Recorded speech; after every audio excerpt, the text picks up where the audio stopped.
কখনো নিজের ছোট ভাইয়ের ফ্রেন্ডের প্রেমে পড়েছেন? আমি পড়েছি। যেটা সম্পর্কে শোনার পর আমার ধারণাটাই পাল্টে গিয়েছিল। পিচিটাকে এমন করে ফেসে গেছিলাম যে ওকে ছাড়া ওই মুহূর্তে আমি আর কিছুই ভাবতে পারছিলাম না। ওকে ছাড়া থাকা আমার পক্ষে সম্ভব ছিল না। তাই সেই দিন দৌড়ে গিয়েছিলাম ভালোবাসার টানে। ঈশান আমার থেকে অনেক দূরে চলে যাচ্ছিল। কখনো ভাবতে পারিনি ছেলেটাকে এমন করে ভালোবেসে ফেলবো। বিষয়টা অবাক করা নয়? নিজের থেকে 2 বছরের জুনিয়র একটা ছেলেকে ভালোবেসেছিলাম। অবশ্যই ঈশান আমাকে প্রথম থেকেই ভালোবাসতো। আমার ছোট ভাই মেহেদি ঈশানের সাথে লন্ডনে ওর বাসাতেই থাকতো। একদিন মেহেদি আমার সাথে ভিডিও কলে কথা বলার সময় সেইটা আমাকে দেখে ফেলে। তখন থেকে নাকি ঈশানের আমাকে ভালো লাগে, আর তারপর থেকেই আমাকে ভালোবাসে। আমি এসব জানতেও পারিনি। যতক্ষণে জানতে পেরেছি ততক্ষণে ঈশান আমার থেকে হাজারো কিলোমিটার দূরে চলে যাচ্ছিল, কারণ ও থাকতো সেই সুদূর লন্ডনে। আমার ভাইয়া লেখাপড়া করার জন্য ওখানে গিয়েছিল। ওখানে গিয়ে কিছুতেই কিছু করে উঠতে পারছিল না। তখন ঈশান ওকে থাকার জায়গা দেয়, আর ওই সময়টাতে আব্বুর অবস্থা খারাপ হয়ে যায় হুটহাট করে। আর ঈশান ওকে ফুল সাপোর্ট করেছিল। আমি কি বলছি আপনারা হয়তো বুঝতেই পারছেন না। বারবার ঈশান নামে যাকে ডাকছি এখন সে আমার সুইট কিউট পিচ্চি বরটা। সেটাকে দেখতে হেব্বি রকমের কিউট আর হ্যান্ডসাম। ইউরোপিয়ানদের এত মতো চুলগুলো না একদম গ্রে কালারের। চোখের মণিগুলো ঘোলা বিড়ালের ওই যে চোখা যাকে বলে আর কি, সেই রকম। যে কেউ দেখে প্রথম দেখাতে ইউরোপিয়ান বলে ভুল করবে। অবশ্যই এর একটা কারণও আছে।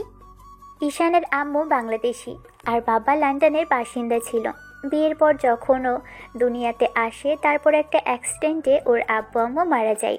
দাদু দিদা ছিল ঈশানকে বড় করে তোলে, কিন্তু যতদিনে বোঝার বয়স হয় ততদিনে দাদু দিদাও মারা যান।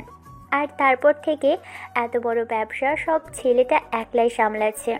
মিশমি মেহেদির থেকে শুনেছে লন্ডনে ঈশানের একটা রেস্টুরেন্ট আছে, আর সেটা বাঙালি রেস্টুরেন্ট। মায়ের ভালোবাসাকে ধরে রাখার জন্য বাঙালি রেস্টুরেন্টে দিয়েছে ছেলেটা। ঈশান আমার জন্য দেশে এসেছিল আর আমি ওকে বুঝতেই পারিনি। খুব বেশি কান্না করেছিলাম সেই দিন ওর জন্য, যখন বুঝতে পেরেছিলাম যে এটা আমাকে অসম্ভব রকমের ভালোবেসে আমারই জন্য এদেশে এসেছিল। আমার ভাই আমাকে বলেছিল ঈশান বাসা থেকে বেরিয়ে যাওয়ার পর। ভাইয়া নিজে থেকে ঈশানের এখানে আসার কারণটা বলেছিল। ঈশান আমাকে ভালোবাসে। ওই এদেশে এসেছিল, যেটা 2 মাসেই আমার পরিবারকে নিজের করে নিয়েছিল। তখন আব্বু আম্মু ওর সাথে আমার বিয়ের কথা বলছিল। আপনাদের হয়তো বুঝতে অসুবিধা হচ্ছে, তাহলে চলুন সবটাই বলি। ভাইয়া লেখাপড়া শেষ করে যেদিন দেশে আসছিল ওর সাথে ঈশান ছেলেটা আসে। প্রথম দেখাতে আমি অবাক চোখে ছেলেটার দিকে তাকিয়েছিলাম, কারণ দরজা খুলতেই যখন ভাইয়ার পাশে আরেকটা ছেলেকে দাঁড়িয়ে থাকতে দেখলাম ব্যাগ কাঁধে নিয়ে, মনে হচ্ছিল এটাকে আবার কোথা থেকে ধরে এনেছে। এর আগে আমি ঈশানকে কখনো দেখিনি। ভাইয়া এসে আম্মুর সাথে কথা বলে ছেলেটা বলেছিল, তুমি আন্টি, আই এম রাইট? হ্যাঁ, কিন্তু তুমি আমাকে চিনলে কি করে? বন্ধুর আম্মুকে চিনবো না? মায়ের মতো একজন মানুষকে না চেনার কি আছে? আন্টি, মেহেদি আপনাকে নিয়ে রোজ হাজারটা কথা বলে, তাহলে চিনবো না? ছেলেটা কথাগুলো বলে আম্মুকে সালাম করেছিল, আর এই বিষয়টাই দূর থেকে মিশমি দাঁড়িয়ে থেকে দেখেছিল। বাইরের একটা ছেলে কিনা ওর আম্মুকে এসে সালাম করছে। আম্মু ওকে উঠিয়ে তারপর একটু মুচকি হেসে জিজ্ঞেস করেছিল, তাহলে তুমিই সেই ঈশান যার কথা আমার ছেলে 1000 বার বলে রোজ? হবে হয়তো। কেমন আছো আন্টি? আর আঙ্কেল কেমন আছে? কোথায় সে? হ্যাঁ, ভালো আছি বাবা। তোমাদের ওখানে কেমন চলছিল? আর সবকিছু ঠিকঠাক আছে তো? হ্যাঁ, এখন আঙ্কেলের সাথে দেখা করতে পারলে সবটা হয়ে গেল। কবে থেকে আসবো আসবো করছি জানো? তোমার ছেলে আমাকে আনতেই চাইছিল না, তাই আমি জোর করে এসেছি। সে কি কথা আব্বু? একমাত্র ফ্রেন্ডকে না নিয়ে আসবে? আম্মু ও মিথ্যা কথা বলছে। আসার জন্য আমি ওকে জোর জবরদস্তি করেছি। এত বড় ব্যবসা, তার উপর রেস্টুরেন্ট ফেলে আসতে চাইছিল না। তখন আমি ওর চাচাতো ভাই হাতে সবটা তুলে দিয়ে তারপর ওকে নিয়ে এসেছি। অবশ্য এখান থেকে ওকে বউ সমেত পাঠাবো বলেই এনেছি। এগুলো বাদ দে, এখন গিয়ে কোথাও একটু বসে। আমরা আর দাঁড়িয়ে থাকি ইচ্ছে করছে না, এত দূর হেঁটে আসতে হলো। সে কি হেঁটে কেন? আর বলো না আম্মু, বাসা থেকে ওই 1 কিলোমিটার দূরে যে ফাঁকা রাস্তাটা আছে ওখানটায় গিয়েই রিক্সার চাকাটা ব্লাস্ট হয়েছে, তাই আর কি হেঁটেই বাসায় আসতে হলো। এই মা, সে কি বাইরে থেকে একটা ছেলে আসলো যার হাতের অভ্যেস নেই, তুমি তাকে কিনা এমন করে হাঁটিয়ে আনলে? ভেতরে আসো, বসো, একটু রেস্ট নাও, আমি নাস্তার ব্যবস্থা করছি। সেটা তো করতেই হবে, একমাত্র বন্ধুর আম্মু বলে কথা, টেস্ট না করলে হয়? ওরা কথা বলতে বলতে ভিতরে আসলো। ঈশান খেয়াল করলো দূরে কেউ একজন বসে আছে। তখন মেহেদি ওর কানের কাছে কিছু একটা বলল। তারপর ছেলেটা একটু মুচকি হেসে বলতে লাগলো, কিরে আপু, তুই এখানে দাঁড়িয়ে আছিস কেন? এই তো রোজ বলিস ভাই কবে আসবি কবে আসবি, আর আজকে এসেছি, এখন কথা বলতে চাইছিস না? ঠিক আছে, তোর সাথে যেতে ঠিক আছে, তোর সাথে যেচে আমিও কথা বলবো না। তারপর চলে গেলে দেখব কি করে আমাকে আবার আসার কথা বলিস। মেহেদি নিজে এগিয়ে গিয়ে বোনের সাথে কথা বলল। তখন ঈশান ওকে উদ্দেশ্য করে বলতে লাগলো, আপু মনে হয় আমাকে এখানে আশা করতে পারেনি রে। আমি এর জন্য বলেছিলাম যে আমি আসবো না, আর আননোন একজন পার্সনকে নিয়ে আসলে এরকম তো লাগবেই।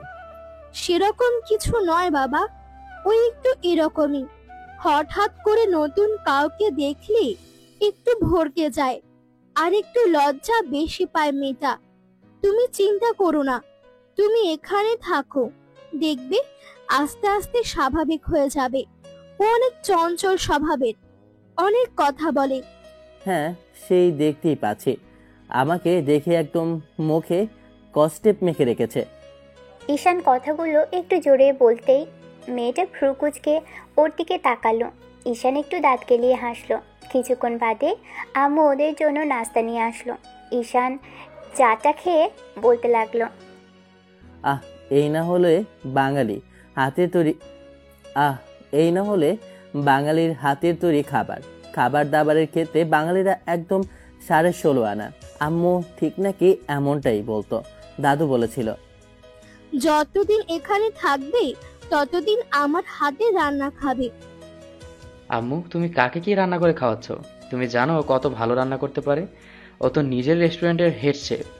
ওর রান্না না খেলে অনেকেরই রাতে ঘুম হয় না। প্রতিদিন ওকেই গিয়ে রান্না করতে হয়। ম্যানেজার তো ওকে আসতে দিতে চাইছিল না। ও না থাকলে রেস্টুরেন্টের অনেকটাই ফাঁকা হয়ে যাবে। তুই বাড়িয়ে বাড়িয়ে বলছিস, মায়েদের হাতে রান্না সবসময় মজাই হয়। এখন কথা না বাড়িয়ে আন্টি বসো তো, তোমার সাথে কথা বলি। ঈশান খেয়াল করেছে মিশমি মেয়েটা সেখান থেকে অনেক আগেই চলে গেছে। ঈশান ওর বন্ধুর সাথে কথা বলতে লাগলো। কিছুক্ষণ বাদে ওরা দুজন মেহেদির রুমে আসলো। মেহেদি ঈশান উদ্দেশ্য করে বলতে লাগলো, আচ্ছা, তোর কি অন্য রুম লাগবে? তাহলে বল, আমি অন্য রুমে তোকে শিফট করিয়ে দেই। আসলে তোর রুমের মতো আমার রুমটা এত বড় নয়। যদি থাকতে আনইজি ফিল হয় তাহলে আমি পাশের রুমটা পরিষ্কার করিয়ে রাখবো। না সোনা, তেমন কিছু করতে হবে না, তোমাকে ছাড়া আমি কখনো থেকেছি? তাছাড়া ছোট কাকে বলেছ? এত বড় একটা রুমে কি দুজন ফুটবল খেলবো? আচ্ছা এইসব কথা ছাড়, আগে বল তোর বোনটা এমন কেন রে? একটু কথা বলো না, নাকি আমি এসেছি দেখে তোর সাথেও কথা বলতে চাইলো না? তুই এমন কেন ভাবছিস? তাছাড়াও ও একটু এরকমই। কিরকম গোমরা মুখ? একদম আমার আপু সম্পর্কে ওরকম বলবি না। তাহলে কিরকম বলবো? বাড়িতে একজন মেহমান এসেছে, তার সাথে একটু কথা বলতে হয় না? তোর আপু তো আমাকে দেখেই পালিয়ে গেল। এসব বাদ দেন, সবে এসেছি, আস্তে আস্তে সব স্বাভাবিক হয়ে যাবে দেখবি। আর শোন, আব্বুর সামনে কিন্তু বেশি লাফালাফি করবি না। প্রথম অবস্থাতে আব্বু ভাববে কাকে না কাকে ধরে নিয়ে এসেছি। কয়েকটা দিন গেলে সবাই তোর সাথে সহজ হয়ে যাবে। রাতে ঈশান ওদের আব্বুকে দেখে সালাম দিল। পায়ে হাত দিয়ে সালাম করতে গেলে আব্বু ওকে ধরে ফেললো আর বলল, তুমি কে বাবা? তোমাকে তো আগে কখনো দেখিনি, এইরকম এসে হুটহাট করে সালাম করছো। আব্বু ওর কথাই তোমাকে বলেছে। ও ঈশান, আমি ওর বাসাতেই থেকেছি, আর রেস্টুরেন্টের জবটাও করেছি। ও অবশ্য বারণ করেছিল এই ছোটোখাটো জবটা করতে। আমি তখন বললাম কোনো কাজই ছোট নয়, তাছাড়া বসেই থাকবো তাই। ও, তাহলে তুমি সেই ছেলে যে আমার ছেলেটাকে এত সাপোর্ট করেছো, কাঁধে কাঁধ মিলিয়ে ওর সাথে থেকে। তোমাকে যে কি বলে ধন্যবাদ দেব জানা নেই। তুমি জানো ওই সময়টাতে আমাদের কি অবস্থা ছিল? ভেবেছিলাম হয়তো ছেলেটা কি দেশেই ফিরে আসতে হয় কি না, তার উপর পড়ালেখার এত খরচ। আঙ্কেল, এসব বলে লজ্জা দিবেন না তো। সামান্য বিষয় এটা, আর বন্ধুর জন্য এটুকু না করলে কি করে হয়? ওকে আমার থেকে সবটা এমনি এমনি নিয়েছে নাকি? জব করছে, তার উপর আবার পার্ট টাইম, আমার অফিসেও গেছে। ও আমার সাথে না থাকলে আমি কি একা পেরে উঠতাম? এগুলো ছাড়েন প্লিজ, এগুলো বললে আমার অন্যরকম লাগবে। তাছাড়া বন্ধুর জন্য এটুকু করাই যায়। আমার জায়গায় ও থাকলে অবশ্যই এরকম কিছুই করতো। মোটেই না, তুই যা করেছিস একদম অসম্ভব রকমের কিছু করেছিস। আমি কখনো এরকম কিছু করতাম না। ঠিক আছে ভাই, না করলি কিছু মনে না করলে আন্টি কেমন রান্না করেছে একটু টেস্ট করি। হ্যাঁ, ঠিকই বলেছ। সে কখন থেকে তোমাকে দাঁড় করিয়ে রেখেছি। বসো, খাওয়া দাওয়া শেষ করো, তারপরে না হয় আড্ডা দেওয়া যাবে। ঈশান খেয়াল করলো মিশমি মেয়েটা ওর থেকে কিছুটা দূরে বসেছে আর চোখে তাকিয়ে আছে। হয়তো ভাবছে ছেলেটা বেশি ফটর ফটর করে কিংবা অতিরিক্ত কথা বলে। ঈশান মেয়েটার দিকে তাকিয়ে একটু হাসার চেষ্টা করলে মেয়েটা চোখ জোড়া নামিয়ে নিল। ঈশান আসার পর থেকে মেয়েটা একবারও কথা বলেনি। কেন যে ওর সাথে কথা বলতে পারছে না ঈশান জানে না। এমন করে মেয়েটা ওর দিকে চেয়ে থাকে তাতে মনে হচ্ছে চোখ দিয়ে ওকে গিলে খাবে। রাতে খাওয়া দাওয়া শেষ করে ঈশান মেহেদির আব্বু আম্মুর সাথে বেশ কিছুক্ষণ কথা বলল। তারপর 11টার দিকে রুমে আসতেই ঈশান ওর রেস্টুরেন্টের ম্যানেজার আর চাচাতো ভাইকে কল করে কথা বলল, সব কিছু খোঁজ খবর নিল। এরই মাঝে মেহেদি গার্লফ্রেন্ডের সাথে কথা বলতে শুরু করেছে। ঈশান বুঝতে পারে না এই ছেলেটার কি হয়। যখন গার্লফ্রেন্ডের সাথে কথা বলে যেন একদম আকাশ দিয়ে উঠতে থাকে। ঈশান ওর পাশে শুয়ে পড়ল, গেম খেলতে শুরু করলো। এত ভালো একটা ছেলে, দেখতে হ্যান্ডসাম আর কিউট, তার কি না গার্লফ্রেন্ড নেই? এটা বললে কেউ বিশ্বাস করবে? আপনারা হয়তো ভাবছেন মেহেদি এই দেশেই কারোর সাথে রিলেশনে জড়িয়েছে। তেমন কিছুই না। ছেলেটা দেশের একটা মেয়ের সাথে সম্পর্কে জড়িয়েছে। মেহেদি লন্ডন যাবার 6 মাস আগেই মেয়েটার সাথেও সম্পর্ক হয়। দিনের সাথে সাথে মেয়েটার সাথে ওর সম্পর্কটা বেশ গভীর হয়েছে। মেহেদির খারাপ সময়ে ঈশানের মতো মেয়েটাও ওর পাশে থেকে সাপোর্ট করেছে। যে মেয়েটার সাথে মেহেদি সম্পর্কে আছে, ঈশান বলেছে মেয়েটার পরিবারের সাথে কথা বলার জন্য। মেহেদির আব্বু আম্মুকে রাজি করাবে। মেহেদি এখনও অবধি ওই মেয়েটার সম্পর্কে কিছু বলতেও পারেনি বাসায়। আর এসব যদি না বলতে পারে তাহলে হয়তো আব্বু আম্মু অন্য কোথাও বিয়ে ঠিক করে দিলে মেহেদি সেটা মানতে পারবে না। কিন্তু ঈশান বলেছে আগে ওনাদের সাথে ফ্রি হতে হবে। নতুন একটা ছেলে এসে এইসব কিছু বলতে পারে না। তাই মেহেদিকে ঈশান কয়েকটা দিন সময় দিতে বলেছে। ঈশানকে মেহেদি ভরসা করেছে যে ঈশান সবটা সামলে নেবে। যেমন করে পুরো একটা অফিস আর তার উপর এত বড় একটা রেস্টুরেন্ট সামলে নেয় ছেলেটা, আর এই সামান্য বিষয় সামলাতে পারবে না? বন্ধুর জন্য এইটুকু না করতে পারলে কেমন বন্ধু হলো? পরদিন যখন ঘুম ভাঙলো তখন ঈশান মর্নিং ওয়াক করে এসে তারপর ওদের বাগানের মধ্যে দাঁড়িয়ে একটু ব্যায়াম করছিল। তারপর যখনই মাথাটা ওঠায় তখন খেয়াল করে ব্যালকনিতে দাঁড়িয়ে কেউ একজন গভীরভাবে ওকে পর্যবেক্ষণ করছে। ঈশান একটা ট্রাউজার আর একটা টি শার্ট পরে ব্যায়াম করছিল। বডি ফিটনেস বেশ ভালো ছেলেটার। যে কোনো মেয়ে হাঁ করে তাকিয়ে থেকে ওকে দেখবে। জিম করার সময়ও ঠিক এমন করতো মেয়েগুলো। ঈশান মেয়েটার দিকে তাকিয়ে একটু দাঁত কেলিয়ে হাসার চেষ্টা করলো। সাথে সাথে মেয়েটা সেখান থেকে চলে গেল। ঈশান মুখ গোমড়া করে বলল, এই মেয়ের সমস্যা কোথায়? আমাকে দেখলে এরকম পালিয়ে যাচ্ছে কেন? আমি এতটাই বাজে যে আমার সাথে একটু কথা বলা যায় না? খাবার টেবিলে ঈশান এসে খেয়াল করলো মেয়েটা আগে থেকে এসে বসে আছে। ঈশান ব্রেকফাস্ট করে রুমে আসলো। আজকে বিকেলে একটু বেরোবে, সারাটা দিন একটু রেস্ট নেবে, তারপর বিকেলের দিকে একটু এলাকাটা ঘুরে দেখবে বলে। বাংলাদেশে পৌঁছতে গিয়ে প্রায় 13-14 ঘন্টা জার্নি করে এসেছে। আর কাল দুপুরে এসেছিল বসে, বাকি দিনটায় আর বেরোনোর সময় পায়নি। মেহেদি কোথাও একটা গেছে, তাই ঈশানের রুমে বসে থাকতে ভালো লাগছিল না। এখন দুপুর, তারপরও হাঁটতে হাঁটতে ছাদে আসলো। এসে খেয়াল করলো আকাশটা মেঘলা হয়ে আছে। কেউ একজন রেলিংয়ের কাছে দাঁড়িয়ে আকাশের দিকে তাকিয়ে আছে। ঈশান বুঝে গেল এটাই মিশমি। এবার ঈশান এসে মেয়েটার থেকে কিছুটা দূরত্ব বজায় রেখে দাঁড়ালো। তারপরও মেয়েটা ওর দিকে একবারও তাকালো না। কথা বলছে না মেয়েটা, তাই ঈশান নিজেই বলল, যদি ভুল না করি আপনি মিস মি আপু। আমি আপনার থেকে জুনিয়র হব, তাও নাম ধরে ডাকলাম, কিছু মনে করবেন না। মেয়েটা তার বড় কোনো কথা বলল না। আপনার কি আমাকে সহজভাবে নিতে সমস্যা হচ্ছে? তাহলে বলুন, আমি এখান থেকে চলে যাচ্ছি। তারপরও চুপ করে থাকবেন না প্লিজ। আমি এত দূর থেকে এসেছি, আর তখন থেকে আপনি আমার সাথে কোনো কথাই বলছেন না, আর যতবারই দেখা হচ্ছে ততবারই এড়িয়ে যাচ্ছেন। আমাকে ভয় পাওয়ার কিছু নেই, আমি অতটাও খারাপ নই যতটা আপনি ভাবছেন। আজও আমি কি আপনাকে খারাপ করে কেন ভাবতে যাব?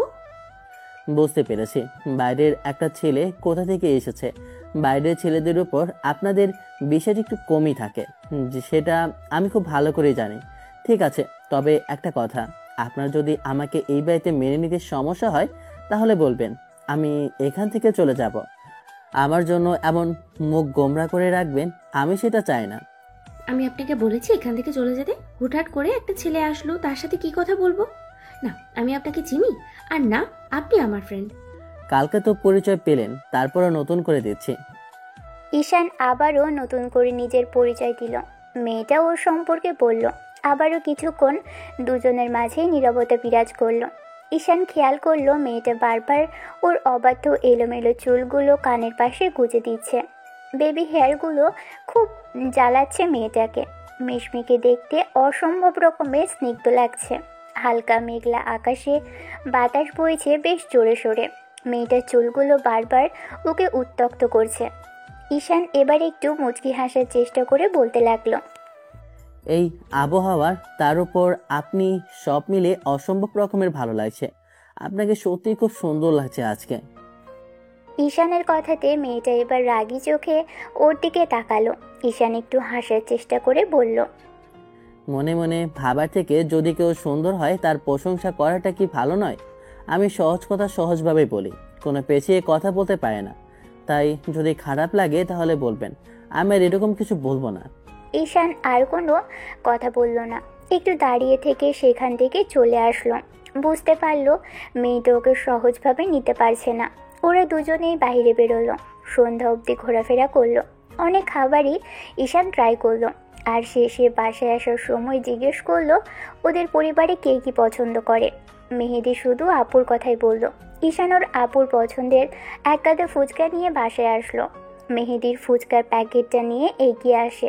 মিশমি ডাইনিং রুমে বসে আছে। এবার মেহেদি এসে ওর সামনে প্যাকেটটা ধরতেই মিশমি উঠে দাঁড়িয়ে প্যাকেটটা হাতে নিয়ে বলতে লাগলো, এটা কি ভাইয়া? আর কি হবে, আমার বোনটা যে জিনিসটা বারবার পছন্দ করে, বাইরে গেলে রোজ আমাকে যেটা আনতে বলতো সেটাই। তার মানে ফুচকা? তুমি এখনো এটা মনে রেখেছিস? 10টা না 5টা না, একটা মাত্র আমার বড় বোন আমার। 2 দিন পর বিয়ে হয়ে গেলে তখন তো আফসোস হবে যে বোন আর এরকম কিছু বলছে না। ফালতু কথা রাখতো। সবসময় খালি আমাকে তাড়ানোর চিন্তাই করিস, তাই না? তোর যে বিয়ে করার ধান্দা সেটা বুঝতেই পারছি। বড় বোনকে বিয়ে দিলে নিজেও বিয়ে করতে পারবি, সেই জন্য সবসময় খালি আমার বিয়ে নিয়ে ভাবছিস।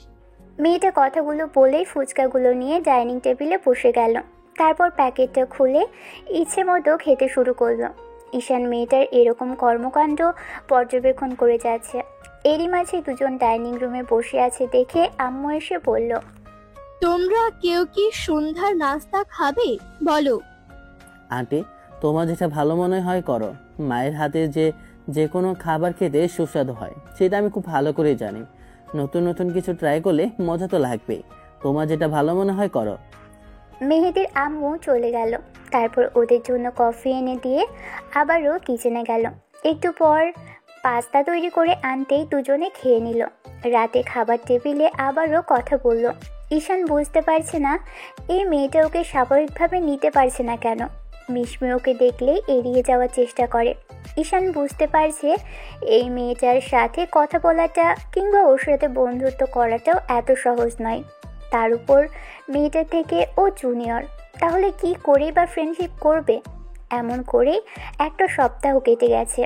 এরই মাঝে কয়েকবার ঈশানের সাথে মিশমির সাথে মাঝে মাঝে কথা হয়েছে। তারপরও ঈশানের মনে হয়েছে মেয়েটা ওকে এখনও এড়িয়ে যাওয়ার চেষ্টা করে। ঈশান বুঝতে পারছে যে মেয়েটার বয়ফ্রেন্ড আছে, আর না হলে কাউকে পছন্দ আছে। ঈশান মেহেদিকে বিষয়টা জিজ্ঞেস করার জন্য ভাবলো, কিন্তু মেহেদি বাসাতে ছিল না, তাই রুমের মধ্যে পায়চারি করছিল। মেহেদির সাথে যখন দেখা হলো তখনও ঘুম থেকে উঠেছে। ঈশান উঠে ফ্রেশ হয়ে আসলো। তারপর রুমে আসতেই আম্মু কফি বানিয়ে দিল। ঈশান মেহেদিকে বলল, আচ্ছা, তোর আপুর কি সমস্যা বলতো? নাকি রিলেশনে গিয়ে ছ্যাঁকা খেয়ে ব্যাকা হয়ে আছে, যার জন্য কোনো ছেলের সাথে কথাই বলতে চাচ্ছে না? এত কথা বলার চেষ্টা করছি, ভদ্রমহিলা আমাকে পাত্তাই দিচ্ছে না। অন্য কোনো মেয়ে হলে এতদিন আমার পেছনে পড়ে যেত। আমার আপু একটু ওরকমই। তাছাড়া এটা আমার আপু, তুই সেটা খুব ভালো করে বুঝতে পারছিস। অন্য কোনো মেয়ে তার পেছনে পড়ে থাকলেও আমার আপু থাকবে না, সেটা শিওর থাক। তাহলে কেমন করে হলো? মেহেদি প্রশ্নসূচক দৃষ্টিতে ঈশানের দিকে তাকালে ছেলেটা একটু হাসলো। রাতে খাওয়া দাওয়ার সময় আব্বু বলতে লাগলো, শোনো, কালকের অফিসের কাজের জন্য আমাকে একটু বাইরে যেতে হবে। তুমি একটু অফিসে যেও। এখন থেকে একটু অফিস সামলাতে শেখো। এখন থেকে অফিসের দায়িত্বগুলো তোমাকেই নিতে হবে। তাই বলছি কি, আগে থেকে চেষ্টা করো সবটা বুঝে নেওয়ার। আব্বুর কথাতে মেহেদি হ্যাঁ সূচক উত্তর দিলে ওরা খাওয়া দাওয়া শেষ করে রুমে আসলো। মেহেদিকে ঈশান কিছু একটা ভাবতে দেখে বলল, কি রে, কি এত ভাবছিস তুই? না, ভাবছি এটাই যে আব্বু কালকে হুটহাট করে অফিস যেতে বলল। কিভাবে কি করব জানি না। আরে আমি আছি না, তোকে এত চিন্তা করতে হবে না। আমাকে নিয়ে যাস, আমি সব বোঝাতে পারবো, দেখিস। তোর কি মাথা খারাপ? তুই এখানে গেস্ট হিসেবে এসেছিস আর আমি তোকে অফিসে নিয়ে যাব আর তুই অফিসে কাজ করবি? না না, তোর এই কথা আমি কোনোভাবেই মানতে পারবো না। মেহেদিকে হাজার রিকোয়েস্ট করেও ঈশান মানতে পারল না। পরদিন ঠিকই মেহেদি অফিসে চলে গেল আর ওদের আব্বুর অফিসের কাজে শহরের বাইরে গেল। মেয়েটাকে ঈশান সকাল থেকেই বাসায় দেখছে না। ডাইনিং রুমে এসে টিভি দেখছিল, তখনই মেহেদির আম্মু এসে বসলো। ভদ্রমহিলার সাথে ঈশান কথা বলল। প্রায় দুপুর গড়িয়ে গেছে, তখন ভদ্রমহিলা ঈশানকে কিছু বলার জন্য খুব ইতস্তত করতে লাগলো। ঈশান বিষয়টা বুঝতে পেরে জিজ্ঞেস করলো, আন্টি, তুমি মনে হয় কিছু বলতে চাইছো। এত ইতস্তত করার কি আছে? আমি তো তোমার ছেলের মতোই, বলো কি বলবে। আসলে বলছিলাম কি যে, মিসমি আজকে কলেজে গেছে, আর ও যে রাস্তা দিয়ে কলেজে যাওয়া আসা করে, সেখানে কিছু বখাটে ছেলে ওকে প্রায় ডিস্টার্ব করে। তার উপরে মেয়েটা বড্ড বেশি ভয় পাচ্ছে কয়েকদিন যাবৎ কলেজে যাওয়ার জন্যে। তার উপর মেহেদিও বাসায় নেই, ওদের আব্বুও বাসায় নেই। তোমার আঙ্কেল থাকলে ওকে বাসায় পৌঁছে দিয়ে যেত। মেহেদিও এখন অফিস থেকে আসতে পারবে না। তাই বলছিলাম কি, তুমি যদি কিছু মনে না করো তাহলে একটু কি নিয়ে আসতে, তাহলে আমিও ভরসা পেতাম আর মেয়েটাও ভয় পেত না। ঈশান মনে মনে হাসলো, যেন খুশি হলো। তারপর একটু মুখে হাসি ফুটিয়ে ভদ্রমহিলাকে বলল, আন্টি, এই ব্যাপার, আপুকে আনতে যেতে হবে সেটা আমাকে বললেই হতো। আচ্ছা, তুমি আমাকে বলো কোথায় ওনার কলেজটা, আমি গিয়ে ওনাকে পিক করে আনবো। আর মেহেদির বাইকটা বাসায় আছে তো? হ্যাঁ আছে, আমি তোমাকে ঠিকানা দিয়ে দিচ্ছি। বাসা থেকে একটু এগিয়ে গিয়ে কাউকে জিজ্ঞেস করলেই দেখিয়ে দিবে। আর তাও না চিনতে পারলে গুগল ম্যাপ দেখে নিও। ঈশান বুঝতে পারলো ভদ্রমহিলাও বেশ আপডেট। ঠিকানাটা জেনে ঈশান খুঁজতে খুঁজতে কলেজের সামনে এসে উপস্থিত হলো। আধা ঘন্টা সময় লেগেছে কলেজের সামনে আসতে, আর বেশ দূরও। ছেলেটা এসে কলেজের সামনে দাঁড়িয়ে রইল। একটু বাদেই কলেজ ছুটি হলো। এবার ঈশান আশেপাশে তাকাতে লাগলো, কিন্তু কোথাও মিশমি মেয়েটাকে দেখা যাচ্ছে না। ভুল করে নাম্বারটাও নেওয়া হয়নি আন্টির থেকে। আশেপাশে তাকিয়ে মেয়েটাকে কোথাও দেখতে না পেয়ে কলেজ গেটের সামনে এসে দাঁড়িয়ে রইল। এরই মাঝে কেউ একজন এসে সামনে দাঁড়ালো। ঈশান সেটা খেয়াল না করলেও সামনে থাকা ব্যক্তি বলতে লাগলো, আপনি এখানে যে? মেয়েলি কণ্ঠে কথা শুনে ঈশান সামনের দিকে তাকালো। মিশমি মেয়েটা দাঁড়িয়ে আছে। ঈশান একটু মুচকি হাসলো, বলল, থ্যাঙ্কস গড, অবশেষে আপনাকে পেলাম। আপনাকে আমি এই ভিড়ের মাঝে সেই কখন থেকে খুঁজে যাচ্ছি। কেন আপনি আমাকে খুঁজছেন কেন? আর আপনি বা এখানেই কেন সেটাই আগে বলুন তো। আন্টি আপনাকে নিতে পাঠালো। আজকে আঙ্কেলও বাইরে গেছে আর মেহেদিও অফিসে গেছে, তাই আমাকে নিতে পাঠালো। কেন, আপনার কি আমার সাথে যেতে সমস্যা আছে? তাহলে আমি আপনাকে রিক্সায় উঠিয়ে দেই, আপনি রিক্সা করে যান, আমি পেছনে ফলো করে আসছি। আপনাকে আবার কষ্ট করে পাঠানোর কি দরকার ছিল? আমি চলে যেতে পারতাম। সেটা বললে কি হয়? রাস্তায় কেউ আপনাকে ডিস্টার্ব করবে আর আমি সবটা জানার পরেও বাসায় বসে থাকবো, সেটা খুব ভালো দেখাবে না। আর যদি না আসি আর রাস্তাতে কেউ যদি আপনাকে ডিস্টার্ব করে, তাহলে শোনার পর আমার খারাপ লাগবে। ছেলেটার কথাতে মিশমি বুঝে গেল ওর দায়িত্ব জ্ঞান ভালোই আছে। মিশমি ভদ্রতা সূচক একটু হাসার চেষ্টা করে বলতে লাগলো। ঠিক আছে, চলুন। ছেলেটা বাইক স্টার্ট করতেই মিশমি এসে ওর পিছনে উঠল, কিন্তু হাত দিয়ে দৌড়ল না কোথাও। তখন ঈশান বলল, কি হলো? কাঁধে হাত রাখুন, না হলে পড়ে যাবেন তো। দেখুন, কোনো অ্যাডভান্টেজ নেওয়ার চেষ্টা করব না, তাই তো? ঠিক আছে, নেব না। কিন্তু ধরে না বসলে তখন পড়ে গেলে দেখা যাবে কোমরটা ভাঙবে, তখন দোষটা আমাকেই দিতে পারবে না ম্যাডাম। ঈশান একটু মুচকি হাসলো, এরপর বাইক চালাতে লাগলো। কিছুটা এগিয়ে আসলে সামনে একটা স্পিড ব্রেকার মারতেই মিশমি ঈশানের কাঁধের উপর হাত রাখলো। চোখ গরম করে তাকাতেই ঈশান বলতে লাগলো, আগেই বলেছিলাম এমনটা হতে পারে। আর বাংলাদেশের রোডঘাট সম্পর্কে আমি ভিডিও দেখে খুব ভালো করেই জেনে নিয়েছি। আর আপনার ভাইয়া তো ছিলই, ভয় নেই, আমি এরকম কিছু করব না। এবার ঈশান শহরের মাঝখান দিয়ে যাওয়ার সময় খেয়াল করলো একটা আইসক্রিমের বড়সড় শপ দেখা যাচ্ছে। শপের সামনে বাইকটা দাঁড় করিয়ে বলল, কি আইসক্রিম খাবেন ম্যাডাম? ম্যাডাম। কথাটা শুনে মিশমি কিছুটা অবাক হলেও আবারও আইসক্রিমের কথা শুনে ওর দিকে ভ্রু কুঁচকে তাকালো। ঈশান একটু হেসে বলল, একটু নেমে দাঁড়ান, আমি আপনার জন্য আইসক্রিম নিয়ে আসছি। আমি আপনাকে বলছি, আমার আইসক্রিম খেতে ইচ্ছে করছে। ইচ্ছা করছে না বললে তো শুনছি না। আমার সাথে এসেছেন, খালি মুখে নিয়ে যাব? একটা মিষ্টি মুখ তো করুন। তাছাড়া মেয়েদের আইসক্রিম পছন্দ, সেটা আমি খুব ভালো করে জানি। আপনার ব্যাপারেও আমার কিছুটা জানা আছে।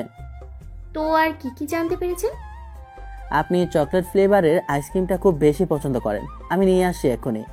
ঈশান মেয়েটার দিক থেকে আর কোনো উত্তরের অপেক্ষা করল না, কারণ উত্তরের অপেক্ষা করলে মেয়েটা উল্টো কথা বলে ওকে রাগিয়ে দিবে আর আইসক্রিমও নিতে চাইবে না। ঈশান গিয়ে বেশ কিছু আইসক্রিম নিয়ে আসলো। মেয়েটার দিকে এগিয়ে দিতেই ও বলল, আপনাকে আমি আইসক্রিম আনতে বলেছি? ঈশান বুঝতে পারলো মেয়েটা আইসক্রিমগুলো নিতে চাইছে না, তাই রাগে সেগুলো ছুঁড়ে ফেলে দিল। মেয়েটা হতভম্ব হয়ে ছেলেটার দিকে তাকিয়ে রইল। ঈশান বলতে লাগলো, নিন, উঠুন। আইসক্রিমগুলো ফেললেন কেন? আমার হাত থেকে কোনো জিনিস নিতে আপনার ভালো লাগবে না, আর আপনি নিতে পারবেন না, সেটা আমি খুব ভালো করেই বুঝতে পারছি, তাই ফেলে দিলাম। আমি এত কষ্ট করে এতক্ষণ দাঁড়িয়ে থেকে আইসক্রিমগুলো আনলাম, আর আপনি একটা কথা বলেই। যাই হোক, উঠুন। আপনার যে কোনো বিষয়ে জোর করা ঠিক হবে না, সেটা বুঝতে পারছি। আপনার কি অধিকার আছে আমাকে জোর করার? আমি কিন্তু আপনার থেকে সিনিয়র, সেটা আপনি খুব ভালো করেই জানেন। আর এসব কথা হ্যাঁ, বলবো না, এখন উঠুন। ঈশান বাইকটা চালাতে লাগলো। বাসার সামনে এসে থামাতে মেয়েটা নেমে চলে গেল। কি মেয়ে রে বাবা, একটা বারও ধন্যবাদও দিল না। ঈশান বাইকটা নিয়ে বেরিয়ে গেল। ব্যালকনিতে দাঁড়িয়ে বিষয়টা বেশ পর্যবেক্ষণ করে দেখলো ছেলেটার রাগ আছে, না হলে একটা কথা বলতেই আইসক্রিমগুলো অমন করে কেউ ছুঁড়ে ফেলে দিতে পারে। ঈশান বিকেল অবধি বাসার বাইরে এদিকে ওদিকে ঘুরে তারপর বাসায় আসলো। বাসায় ঢুকে দেখে মেহেদি এসে বসে আছে। তখন ঈশান আসতেই মেহেদি বলতে লাগলো, কি রে, কোথায় গিয়েছিলি? তোকে কতবার কল করেছি, একটাবার কল রিসিভ করছিস না যে? এই তো একটু বাইরে ঘুরে ঘুরে দেখছিলাম। তাছাড়া তুই তো বাসাতে ছিলি না, তাই তোকে ডিস্টার্ব করার মতো কাজটা করতে চাইনি। আর একা একা বাসায় বসে থেকে কি করব? একা কেন? আম্মু ছিল, আপু ছিল, কথা বলতে ওদের সাথে। তোর আপু কথা বলবে? তাও আবার আমার সাথে? এসিজি থেকে আমার সামনে আসি চায় না, লজ্জায় যেন শেষ হয়ে যায়। আর সবসময় এমন করে মুখটা গোমরা করে রাখে, তাতে মনে হয় আমি ওনার কতদিনের শত্রু। ঈশান কথাগুলো বলে মেয়েটার দিকে তাকালো। দেখে মেয়েটা চোখ বড় বড় করে তাকিয়ে আছে। মেহেদির আম্মু একটু হেসে সেখান থেকে চলে গেল। ঈশানও গিয়ে ফ্রেশ হয়ে আসলো। এসে দেখলো আন্টি কফি নিয়ে গেছে। ঈশান কফি নিয়ে খেতে খেতে কথা বলতে লাগলো। এমন করে 15টা দিন কাটলো। এরই মাঝে মিশমি ঈশানের সাথে তেমন করে কথা বলেনি, তাই ঈশানের বারবার মনে হয়েছিল মেয়েটা ওকে স্বাভাবিকভাবে নিতে পারছে না। 15 দিনের মাথায় যখন ঈশানের সুযোগ আসলো মিশমিকে কলেজ থেকে আনার, তখন ঈশান কলেজের সামনে গিয়ে মেয়েটাকে কল করলো। রিসিভ করতে ঈশান, ম্যাডাম, কোথায় আপনি? একটু কি দয়া করে বাইরে আসবেন? আপনার ক্লাস শেষ হলে বাইরে চলে আসেন, আমি আপনার জন্য অপেক্ষা করছি। মিশমি বুঝে গেল ঈশান কল করেছে। ঈশানের নাম্বার দেখলো, বাংলাদেশি নাম্বার। তখন ফোনটা আবারও কানে দিয়ে বলল, আপনি আমার নাম্বার পেলেন কোথায়? আপনি আবারও কলেজে এসেছেন কেন? প্রথমত নাম্বারটা আন্টি দিয়েছে, আর দ্বিতীয়ত আঙ্কেলের শরীরটা বেশি ভালো নয়, সেজন্য আপনাকে নিতে আসতে বলল। আপনার আব্বু নিজেই বলেছেন ভয় নেই, আমি নিজে থেকে পাকনামি করে আসিনি। আপনার কথা অনুযায়ী আমি সবসময় বেশি ফটর ফটর করি। সেদিনের কথাটা মনে রেখে দিয়েছেন? আমার ব্রেনটা খুব শার্প, যা বলবেন সেটা মনে থাকবে, তাই মনে রেখে দিয়েছি, ভবিষ্যতে যদি কখনো কাজে লাগে। বাইকে বসে আছে দুজন। মিশমি ঈশানের কাঁধের উপর হাত রেখে বসে আছে। ঈশান হাজারটা কথা বলছে, কিন্তু মেয়েটা কোনো কথাই বলছে না। কিছুটা দূরে আসতে একটা ফাঁকা রাস্তা পড়ল। তখন মিশমি কেমন যেন জড়সড় হয়ে গেল। বাইকের লুকিং গ্লাসে তাকিয়ে ঈশান বিষয়টা বুঝে গেল। মেয়েটা কেমন যেন ভয় পাচ্ছে। তখন ঈশান প্রশ্ন করল, ম্যাডাম, আপনি এরকম ভয় পাচ্ছেন কেন? কি হয়েছে বলুন তো? না মানে, আসলে এই রাস্তা দিয়ে যাওয়ার সময় কয়েকটা ছেলে আমাকে ডিস্টার্ব করে, সেই জন্যই আপনাকে আব্বু আমাকে নিতে পাঠিয়েছে। ও, তো কোথায় দাঁড়িয়ে থাকে ওই হতভাগাগুলো? আর একটু সামনে। ভয় পাওয়ার দরকার নেই, আপনি চুপচাপ বসে থাকেন, কোনো কথা বলবেন না। ঈশান বাইকটা আরও স্লো করে যেতে লাগলো। মিশমি কিছু বলতে যাবে তার আগেই ঈশান বলতে লাগলো, ভয় নেই, আমি আছি, দেখি ওরা আজকে কি করে আপনাকে ডিস্টার্ব করে। কথাগুলো শেষ করতেই কয়েকজন ছেলে এসে রাস্তায় আটকে দাঁড়ালো। তখন ঈশান বাইকটা থামিয়ে দিল। মিশমি বাইক থেকে নেমে দাঁড়ালো আর একটা ছেলে বলতে লাগলো, মামুনি, কবে থেকে তোমাকে খুঁজছি। তুমি আজকাল আমাদের থেকে লুকিয়ে চুরিয়ে যাচ্ছ। তুমি বুঝতে পারছো না তোমার জন্য আমরা এখানে অপেক্ষা করি? বারবার বললাম আমরা তোমার সাথে একটু মজা করি, সেটাও করবে না। আরে দেখছিস না, মামুনি আজকে বয়ফ্রেন্ড নিয়ে এসেছে। দেখো মামুনি, ওর থেকে কিন্তু আমরা বেশি সুন্দর দেখতে। আমরা তোমাকে অনেক। ঈশান মিশমির দিকে একবার তাকালো। মেয়েটা মাথা নিচু করে ফেলেছে, চোখে পানি টলমল করছে। ওদের এরকম বাজে কথা শোনার পর ঈশান মিশমির দিক থেকে চোখ ফিরিয়ে ছেলেটার মুখে যখন এরকম কথা শুনলো, সাথে সাথে ওর মুখটা বন্ধ করে দিল। কারণ মুখের উপর কষিয়ে ঈশান একটা ঘুষি বসিয়েছে। ছেলেটা কয়েকবার পিছিয়ে গেল। ওর নাক দিয়ে গলগল করে রক্ত বেরোতে শুরু করেছে। ঘটনাটা হুটহাট করে ঘটাতেই মিশমি অনেকটাই ভয় পেয়ে গেছে। চমকে উঠেছে মেয়েটা। ছেলেটা এটা কি করলো? এবার পাশে থাকা ছেলেটা কিছু বলবে তার আগেই ঈশান ওর মেন পয়েন্ট বরাবর একটা লাথি মারল। ছেলেটা বসে পড়ল। তারপর শেষ ছেলেটার কান বরাবর একটা থাপ্পড় মারল। ছেলেটা কানে হাত দিয়ে বসে পড়ল। যে ছেলেটা বাজে কথা বলেছিল, ঈশান ওর শার্টের কলার ধরে টানতে টানতে উঠিয়ে এনে মিশমির পায়ের কাছে ফেলে দিয়ে বলল, মেয়েদের দেখলেই ভোগের সামগ্রী মনে হয়, তাই না? বাজে কথা বলতে ইচ্ছে করে। আজকের পর থেকে সম্মান দিয়ে কথা বলবে। আজকে বাসায় গিয়ে মা কিংবা বোনের দিকে একবার তাকাবে, তারপর ভাববি এইসব কথা। তাদেরকে কেউ যদি বলে তোদের কেমন লাগবে? ওদের ছেড়ে দিন ঈশান, প্লিজ, আর মারবেন না, তাহলে মরে যাবে। প্লিজ আর কোনো ঝামেলা করবেন না, চলুন এখান থেকে। ঈশান মাথা মেয়েটার ভর্তক কণ্ঠস্বর শুনে এবার সানগ্লাসটা চোখে পড়ে নিয়ে তারপর বাইকটা স্টার্ট করলো। মিশমি স্পষ্ট খেয়াল করেছে রাগে চোখ মুখ লাল হয়ে আছে। রাগলে ছেলেটার নাকের ডগা লাল হয়ে যায়। মিশমি উঠে বসলো ঈশানের কাঁধের উপর হাত রেখে। ঈশানের আর জিজ্ঞেস করা হলো না মেয়েটা ওর জন্য ডিস্টার্ব ফিল করছে কিনা। ঈশান সোজা বাসায় চলে আসলো। মিশমির বরাবর বাইরের ছেলেগুলো সম্পর্কে যা ভাবতো, এখন দেখছে তার উল্টো। যারা কিনা মেয়েদের সম্মান করতে জানে না, মেয়েদের ভালোবাসতে পারে না, মেয়েদের সাথে টাইম পাস করে, আর ফিজিক্যালি রিলেশন তো ওদের কাছে একদম মুখের কথার মতো। মিশমি ভেবেছিল বাইরের একটা ছেলেকে বাসায় ধরে এনেছে, ওর সুযোগ নিবে, সেটা হয়তো চেষ্টা করবে ছেলেটা। কিন্তু ঈশানের দিক থেকে ওরকম কোনো ইঙ্গিতই পায়নি। উল্টো আজকে ওর প্রতি সম্মান দেখালো আর ছেলেগুলোর গায়ে হাত তুলল। মিশমি বুঝতে পেরেছে ঈশান আর যাই হোক মেয়েদের সম্মান করে। বাসার সামনে আসতেই মেয়েটা নেমে চলে গেল। ঈশান রুমে এসে ফ্রেশ হয়ে তারপর বেডে গা এলিয়ে দিল। ভাবতে লাগলো মেয়েটাকে যে কথাটা জিজ্ঞেস করবে সেটা জিজ্ঞেস করা হলো না। ইদানিং ঈশানকে বাসায় একা থাকতে হয়। মেহেদি অফিসে চলে যায়, সেজন্য হয়তো মিশমি ওর রুমের আশেপাশেও আসে না। ওর ভাই থাকলে এটা ওইটা চাই, এটা লাগবে ওটা লাগবে বলে বারবার রুমের সামনে আসতো আর ওকে ডেকে নিয়ে যায়, কিন্তু আজকে তেমন কিছুই হলো না। ঈশান বিকেলের দিকে ছাদে আসলো। মেহেদি এখনও বাসায় আসেনি। ঈশান ছাদে এসে দেখলো মেয়েটা দাঁড়িয়ে আছে। ঈশান মেয়েটাকে দেখে এবার পিছনে ফিরে চলে যেতে নিলেই মিশমি বুঝতে পারলো কেউ একজন পিছনে এসে দাঁড়িয়েছিল। ঈশানকে চলে যেতে দেখে মিশমি জিজ্ঞেস করলো, কি হলো, চলে যাচ্ছেন যে? ঈশান একটু মাথা চুলকে পড়ল। না মানে আসলে আপনি তো আমাকে যেখানেই দেখেন সেখান থেকে দৌড়ে পালিয়ে যেতে পারলেই বাঁচেন। আপনার সাথে আমি যতবারই কথা বলতে আসি আপনি কেমন যেন এড়িয়ে যাওয়ার চেষ্টা করেন, তাই চলে যাচ্ছিলাম। আমি থাকলে আপনার হয়তো খারাপ লাগবে, তাই চলে যাচ্ছি। ঈশান, আমি কিন্তু আপনাকে তেমন কিছু বলিনি। আপনি সবসময় এমন কেন ভাবেন? কারণ আপনি আমাকে দেখলে কথা বলতে চান না, এড়িয়ে যাওয়ার চেষ্টা করেন, সেজন্যে। চেষ্টা করাটা কি এইরকমই অন্য কোনো কারণ হতে পারে না? কারণ এটাই, আমি একটা অচেনা ছেলে। আপনি হয়তো ভাবেন যে বাইরে দেশে থাকা আর 10টা ছেলের মতো আমিও ঠিক তেমনই। মেয়েদের সাথে মেলামেশা করা আমার জন্য কোনো ব্যাপার নয়।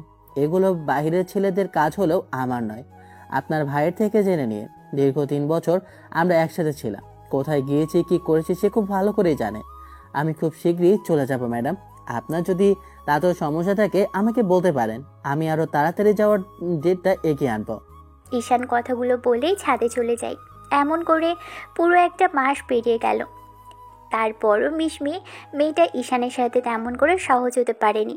এখন মেয়েটা কথা বলতেও অতটাও সহজ হতে পারেনি, কারণ কথা বলার সময় মেয়েটার মধ্যে কেমন জড়তা প্রকাশ পায়। মেহেদি আজ বাসাতেই, তাই ঈশান ওকে বলল, শোন, আসার পর থেকে তেমন করে বাইরে যাওয়া হয় না। ভাবছি আজকের সন্ধ্যায় একটু বাইরে যাব, একটু কেনাকাটার দরকার আছে। আর অনেকদিন যাবৎ বাসায় বসে আছি, তুই অফিসের কাজে বাইরে থাকিস, সেজন্য যেতেও পারি না। সে কি, এটা আমাকে আগে বলবি না? চল আজকে বের হই তাহলে। আচ্ছা শোন, আপুকে নিয়ে নে, কি বলিস? এতে বলার কি আছে? তবে তোর আপু কি আমাকে দেখে যেতে চাইবে? আরে যাবে যাবে। সন্ধ্যার মুখে তিনজন দুজনে দুটো রিক্সা করে বেরোলো। মিশমি একা একটা রিক্সায় যেতে চাইলো। মেয়েটা একা যাবে ভেবে ঈশান বারবার মেহেদিকে বলল আপুর সাথে যেতে। তারপরও মেয়েটা একা একটা রিক্সায় আসলো। ওরা শপিং মলের সামনে দাঁড়ালো। বেশ কিছুক্ষণ ঘোরাফেরা করে ইচ্ছে মতো কেনাকাটা করলো তিনজন। কেনাকাটা শেষ করে শপিং মল থেকে বেরোতে গিয়ে রাত 10টা বেজে গেল। বাসায় গিয়ে খেতে ইচ্ছে করবে না, খুব বেশি টায়ার্ড লাগছে বলে মেহেদি বলল, শোন, বলছিলাম কি, এখান থেকে কোথাও একটা গিয়ে রেস্টুরেন্ট থেকে খাওয়া দাওয়া করে নেই। অনেকদিন রেস্টুরেন্টে আসা হয়নি। এখানকার রেস্টুরেন্টের খাবারের মধ্যে আর তোরটার মধ্যে তফাৎ কেমন সেটা জানা হয়ে যাবে। আবার নতুন কোনো আইটেম দেখলেও সেটা না হয় জিজ্ঞেস করে নিস। আমার কোনো সমস্যা নেই। তোর আপুর যদি কোনো সমস্যা থাকে তাহলে চল বসি কোথাও। ঠিক আছে, চলো। ওরা একটা রেস্টুরেন্টের মধ্যে ঢুকে পড়ল। ভিতরে এসে শেষের দিকটা একটা টেবিলে বসলো। ঈশান ফোনটা ঘাটাঘাটি করছে। ঈশান আজকে একটা বারের জন্য মেয়েটার দিকে তাকাচ্ছে না। মিশমি ফ্যাল করে ঈশানের দিকে তাকিয়ে আছে। গত কয়েকদিন যাবৎ মিশমি কথা বললেও ঈশান ওর দিকে তেমন করে তাকায়নি। নিজেই ওকে এড়িয়ে যাওয়ার চেষ্টা করছে। খাওয়া দাওয়া শেষ করে তারপর আব্বু আর আম্মুর জন্য খাবার পার্সেল করে নিয়ে বাসার উদ্দেশ্যে যখনই রওনা দিতে যাবে, তখন মিশমি ওদের থেকে একটু আগেই রেস্টুরেন্ট থেকে বেরোলো। মেয়েটা কোনো দিক খেয়াল না করে বেরিয়ে যখনই রাস্তায় নামতে যাবে, তখন ঈশান বাইরে এসে দেখে একটা গাড়ি মিশমির দিকে এগিয়ে আসছে। গাড়িটা যখনই মেয়েটাকে ধাক্কা দিতে নেবে, তখনই ঈশান দৌড়ে গিয়ে মেয়েটার হাত ধরে একটা হ্যাঁচকা টান দেয়। মিশমি হঠাৎ টানে আবারও রেস্টুরেন্টের সামনের দিকটাই চলে আসলো, কিন্তু ঈশান তাল সামলাতে না পেরে কিছুটা রাস্তার কাছে চলে আসে। সাথে সাথে গাড়িটা পাশ কেটে গেল। ঈশান তেমন করে সরতে পারলো না, তাই গাড়ির সাথে একটা ধাক্কা খেলো। গাড়ির গতি কম থাকার পরও আচানক ধাক্কা লাগায় হাতে জোরে একটা আঘাত লাগলো। ভাগ্যিস আর একটু হলে গাড়ির নিচে পড়ে যেত। মেহেদি এমন কিছু দেখে ছেলেটার নাম ধরে চিৎকার দিয়ে দৌড়ে গিয়ে ঈশানকে ধরল। ঈশান কোনো রকমে উঠে বসলো। হাতটা ফেটে রক্ত বের হতে শুরু করেছে। মিশমি হতভম্বের ন্যায় দাঁড়িয়ে আছে সেখানেই। ঈশান এবার উঠে দাঁড়ানোর চেষ্টা করলে বুঝতে পারলো পায়েও বেশ চোট লেগেছে।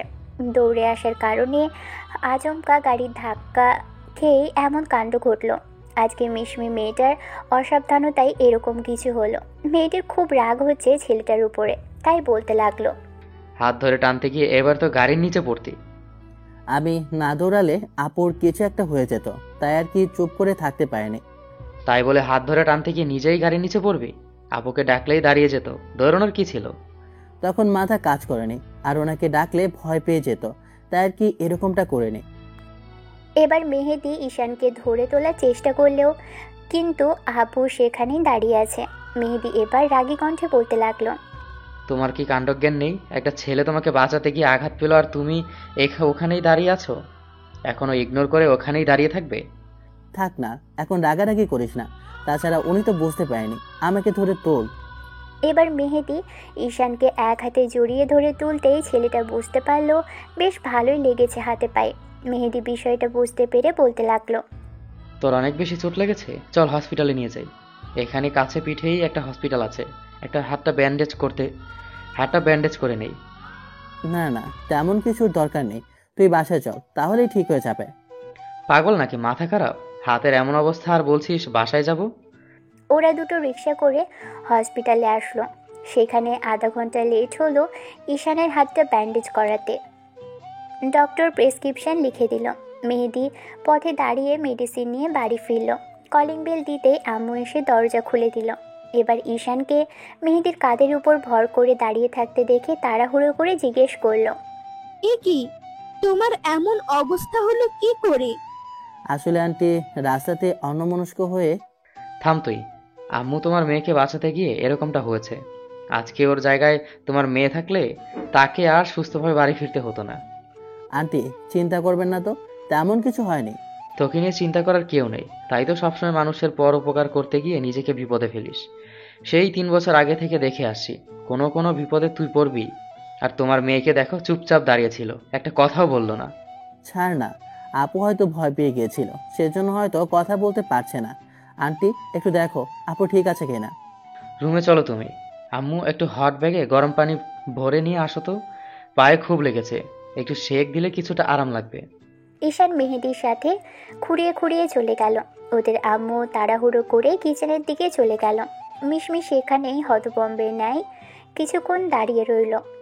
যে ছেলেটাকে বারবার ও ইগনোর করে আসছে, বারবার রেগে কথা বলে, সেই ছেলেটাকে দুইবার ওকে সাক্ষাৎ বিপদের হাত থেকে বাঁচালো। সেদিনের পর তো ওই ছেলেগুলো আর ওকে ডিস্টার্বও করে না। আর আজকে এরকম একটা পরিস্থিতি থেকে ওকে তো বাঁচালো, তার উপর নিজের বিপদে পড়ল। মিশমি তার সাথে একটা বারও কথাও বলল না। ঈশান এই একটা মাসে মিশমির বিহেভ দেখে বুঝে নিয়েছে মেয়েটা ওকে আর যাই হোক মন থেকে মানতে পারবে না। ঈশান আজকে মিশমির ব্যবহারে বুঝে গেছে যে মেয়েটা ওকে এই বাসায় ভালোভাবে নিতে পারেনি। ঈশান মনে মনে ঠিক করে নিল খুব শীঘ্রই এখান থেকে চলে যাবে। একটা অবিবাহিত মেয়ে, তার উপর একই বাড়িতেই থাকে, তার সাথে ঈশান এ নিয়ে বাইরের মানুষ, কথা বলতে 2 মিনিট সময় নেবে না। আর বাংলাদেশের পরিস্থিতি সম্পর্কে মেহেদি থেকে ঈশান কিছুটা হলেও জেনেছে। আজ না হয় কাল এসব কথা লোকজন বলাবলি করবেই। তার উপর ওদের যদি কেউ মেয়েটার সাথে ঈশানকে দেখে তাহলে তো আর কথাই নেই। ঈশান চোখ বন্ধ করে শুয়ে আছে। একটু পর আম্মু হট ব্যাগটা আনলে মেহেদি ওর পায়ে সেক দিতে লাগলো। একটু বাদেই ঈশান বলতে লাগলো। শোন, একটা কম্বল এনে দে আমায়, খুব ঠান্ডা লাগছে, আর এসির পাওয়ারটা একটু কমিয়ে দে। ঠিক আছে, তুই শুয়ে থাক, আমি দেখছি। মেহেদি ওয়ার্ড্রপ থেকে একটা কমফর্টার বের করে ছেলেটার গায়ে চাপালো। ঈশান অন্য পাশ ফিরে কোনো রকম শুয়ে পড়ল। আম্মু রাতে কয়েকবার এসে ঈশানকে দেখে গেল, কিন্তু কোনো হুদিস নেই ছেলেটার, হয়তো ঘুমিয়ে পড়েছে। পরদিন সকালে যখন ঈশানের ঘুম ভাঙলো তখন 10টা বেজে গেছে। আশেপাশে তাকিয়ে ঘুরতেই বুঝতে পারলো কেউ কপালে জলপট্টি দিচ্ছে। এবার ঈশান খেয়াল করলো মেহেদির আম্মু বসে আছে পাশে। তার মানে কি জ্বর হয়েছে ওর? না হলে এত বেলা করে ঘুম থেকে ওঠে না ঈশান। কথাটা ভাবতেই ছেলেটা উঠে বসার চেষ্টা করলে তখনই মেহেদি আস্তে করে বলল, উঠিস না, শুয়ে থাক। জ্বরে তোর গা পুড়ে যাচ্ছিল, সকালেই বুঝতে পারলাম, তারপরেই ডক্টর ডেকেছিলাম। ডাক্তার এসে তোকে দেখে গেছে, তারপরও জ্বর কমছে না, তাই আম্মু কপালে জলপুটি দিচ্ছে। শুয়ে থাকে, কিছুক্ষণের জ্বর কমে যাবে। আর চোখে সামনে তাকালো। দূরে মিশমি দাঁড়িয়ে আছে। ঈশান চোখ ফিরিয়ে নিল। চোখ জোড়া বন্ধ করে নিতেই এবার আম্মু বলতে লাগলো, একদিন এই ছেলেটার কি অবস্থা হয়েছে।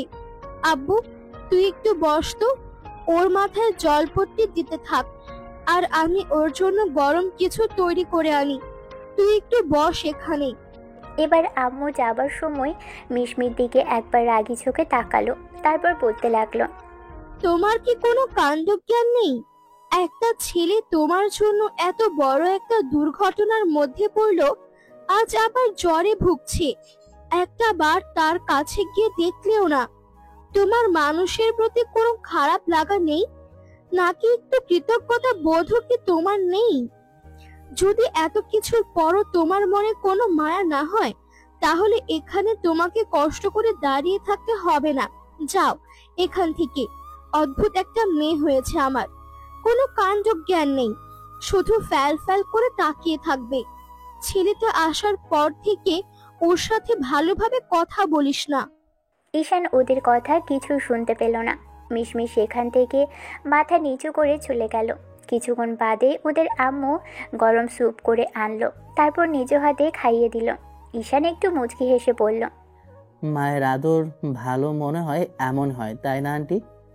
কেঁদে ফেললো ছেলেটা, সাথে সাথে চোখ দিয়ে 2 ফোঁটা অশ্রু গড়িয়ে পড়ল।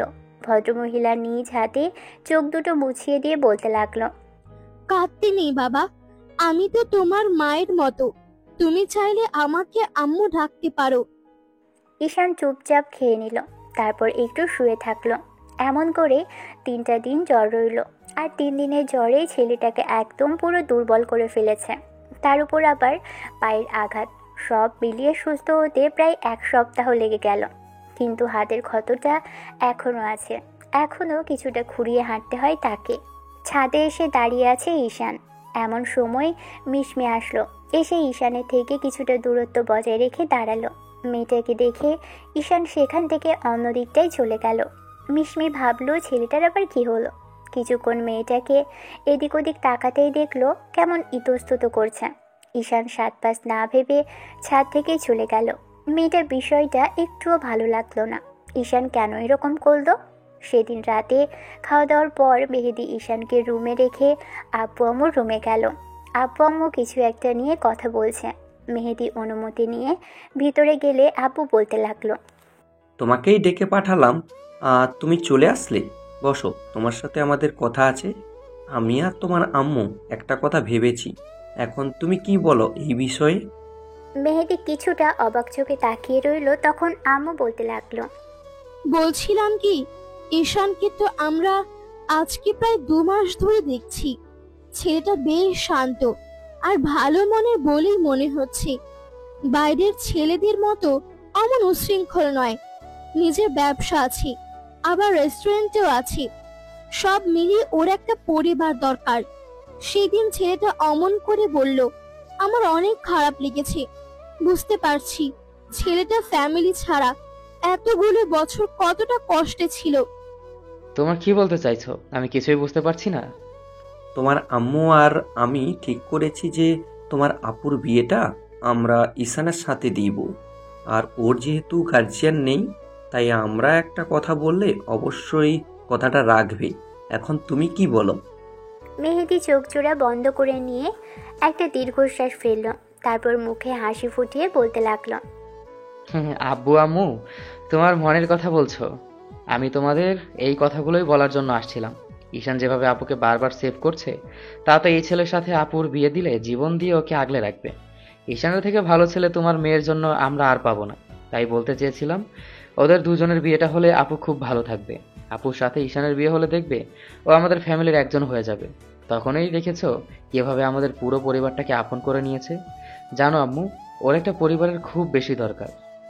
প্রথমে আমি ভাবছিলাম যে ছেলেটা কেমন কি হবে, কিন্তু তোমার কথাতে আর যতদিন যাবৎ দেখছি সবকিছু শুনে মনে হয়েছে ও ঠিক আছে। আমরা জোর করে তো ওর উপর এসব চাপিয়ে দিতে পারি না, ওরও তো একটা মতামত আছে। সেটা তো অবশ্যই, তবে কথা যদি বলো তাহলে ও কখনোই আমাদের কথাটা ফেলবে না। ঠিক আছে, আগে কিছু বলার দরকার নেই। আগে আমরা মিসমির মতামতটা নিয়ে নিই, তারপর না হয় বলি। আব্বুর কথাতে মেহেদি মাথা হ্যাঁ সূচক উত্তর দিল। তারপর রুমে চলে গেল। মেহেদিকে আব্বু আম্মু বিষয়টা ঈশানকে জানাতে বারণ করার শর্তেও 2 দিন বাদেই ছেলেটা ঈশানকে বিষয়টা জানালো। সব শোনার পর ঈশান বড্ড খুশি হলো। ছেলেটা মেহেদিকে জড়িয়ে ধরে বলতে লাগলো, অবশেষে তোর সিনিয়র আপুকে বিয়ে করতে যাচ্ছি, এখন থেকে দুলাভাই ডাকবি শালা। এত লাফালাফির কিছু হয়নি। আমার বোন যে বজ্জা, তাতে রাজি করানোটাই কষ্টকর হয়ে যাবে। তাছাড়া আব্বু আম্মু বলেছে ওর সাথে কথা বলবে, তারপর তোর সাথে কথা বলবে। সেটা দেখা যাবে, কিন্তু আমি চাইছি ওনার সাথে কথা বলতে। ওনার কি কোনো আপত্তি আছে কিনা আমাকে নিয়ে, কিংবা কোনো সমস্যা আছে কিনা সেটা তো জানতে হবে। সব বিষয়ে পাকনামি করতে হবে না। শোন, আমি কাল একটু কাজের জন্য বাইরে যাব, আর এখন একটু ঘুমাতে হবে। তুইও ঘুমা। আর এইসব বিষয় নিয়ে আপুর সাথে কোনো কথা বলতে যাস না। আব্বু আম্মু কথা বলুক, তারপর না হয় বলিস।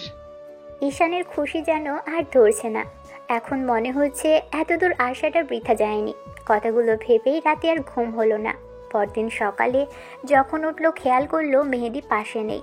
তার মানে ছেলেটা বেরিয়ে গেছে। ফোন করতেই বলল ও চট্টগ্রামের দিকে রওনা দিয়েছে। ঈশান ভাবলো এই কয়েকটা দিনে মেয়েটা থেকে দূরে থাকবে, তার থেকে না হয় একটু কথা বলে নেওয়া যাক। সকালবেলা ঈশানের ঘুম ভাঙলে উঠে ফ্রেশ হয়ে ব্রেকফাস্ট করে নিল। তারপর মিশমির রুমের দিকেই যাচ্ছিল। মেয়েটার সাথে একটু কথা বলা দরকার, কথা বলে ফ্রি হওয়া দরকার, জানা দরকার ওর কোনো আপত্তি আছে কিনা। তবে ঈশান রুমের সামনে আসলো। ওদের আম্মু ভেবেই ঈশান রুমের সামনে আসলো। ওদের আম্মু বেডে বসে আছে, তাই ভিতরে গেল না। আর মিশমি প্রচুর পরিমাণে রেগে আছে, তাই ঈশান দরজার কাছে দাঁড়িয়ে রইল।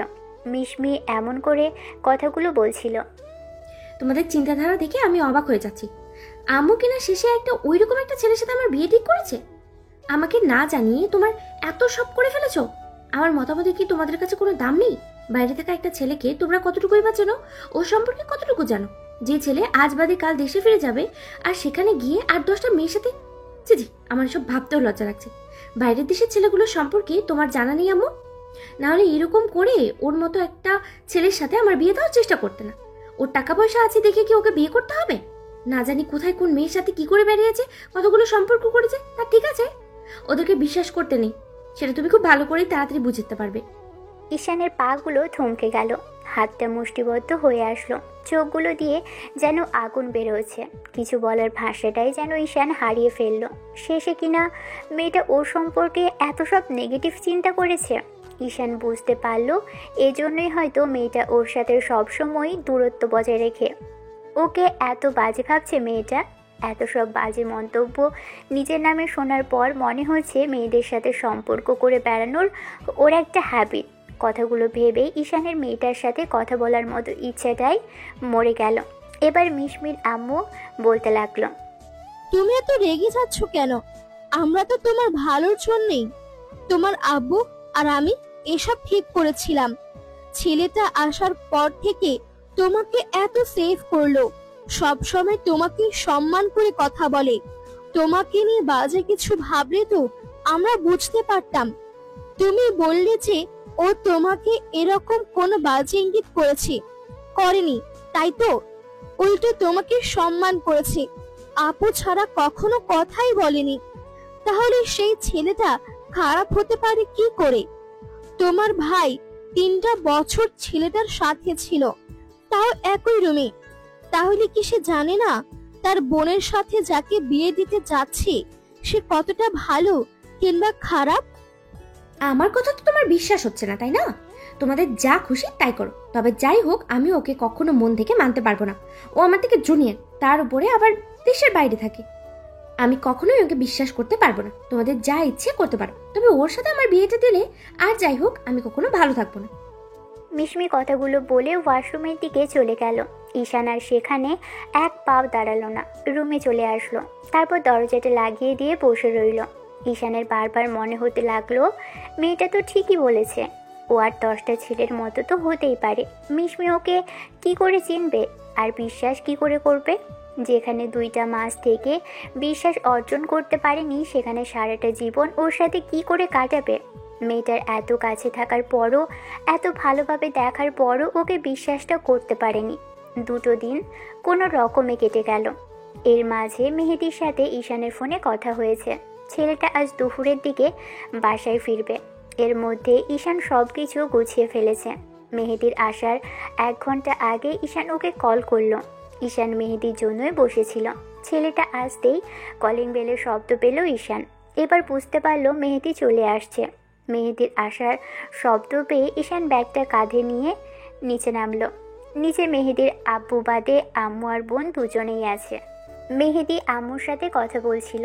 এরই মাঝে ঈশান এসে ওদের সামনে দাঁড়ালো। ঈশান একটাবারও মিশমির দিকে তাকালো না। মেয়েটার দিকে আর তাকাতেই ইচ্ছে করছে না। যে ওকে নিয়ে এত বাজে চিন্তা ভাবনা করতে পারে তার দিকে তাকানোর মতো কোনো ইচ্ছে না থাকারই কথা। গত কয়েকদিন যাবৎ খাওয়া দাওয়াটাও ঈশান ঠিকমতো করেনি। রাতে ঘুম হয়নি। কেমন মুখটা শুকনো লাগছে। ছেলেটাকে ব্যাগ হাতে দাঁড়িয়ে থাকতে দেখে মেহেদি বলল, কি রে, কোথায় যাচ্ছিস তুই? না মানে আসলে কাজিন কল করলো, বলল ওখানে খুব সমস্যা চলছে আর রেস্টুরেন্টও বন্ধ হওয়ার পথে। সকালে ম্যানেজারের সাথে কথা বললাম, আমাকে খুব তাড়াতাড়ি ফিরতে বলেছে। যেতে হবে মানে কি সব বলছো বাবা? সবে তো কয়েকদিন হলো এসেছো, আর এক্ষুনি চলে যাবে?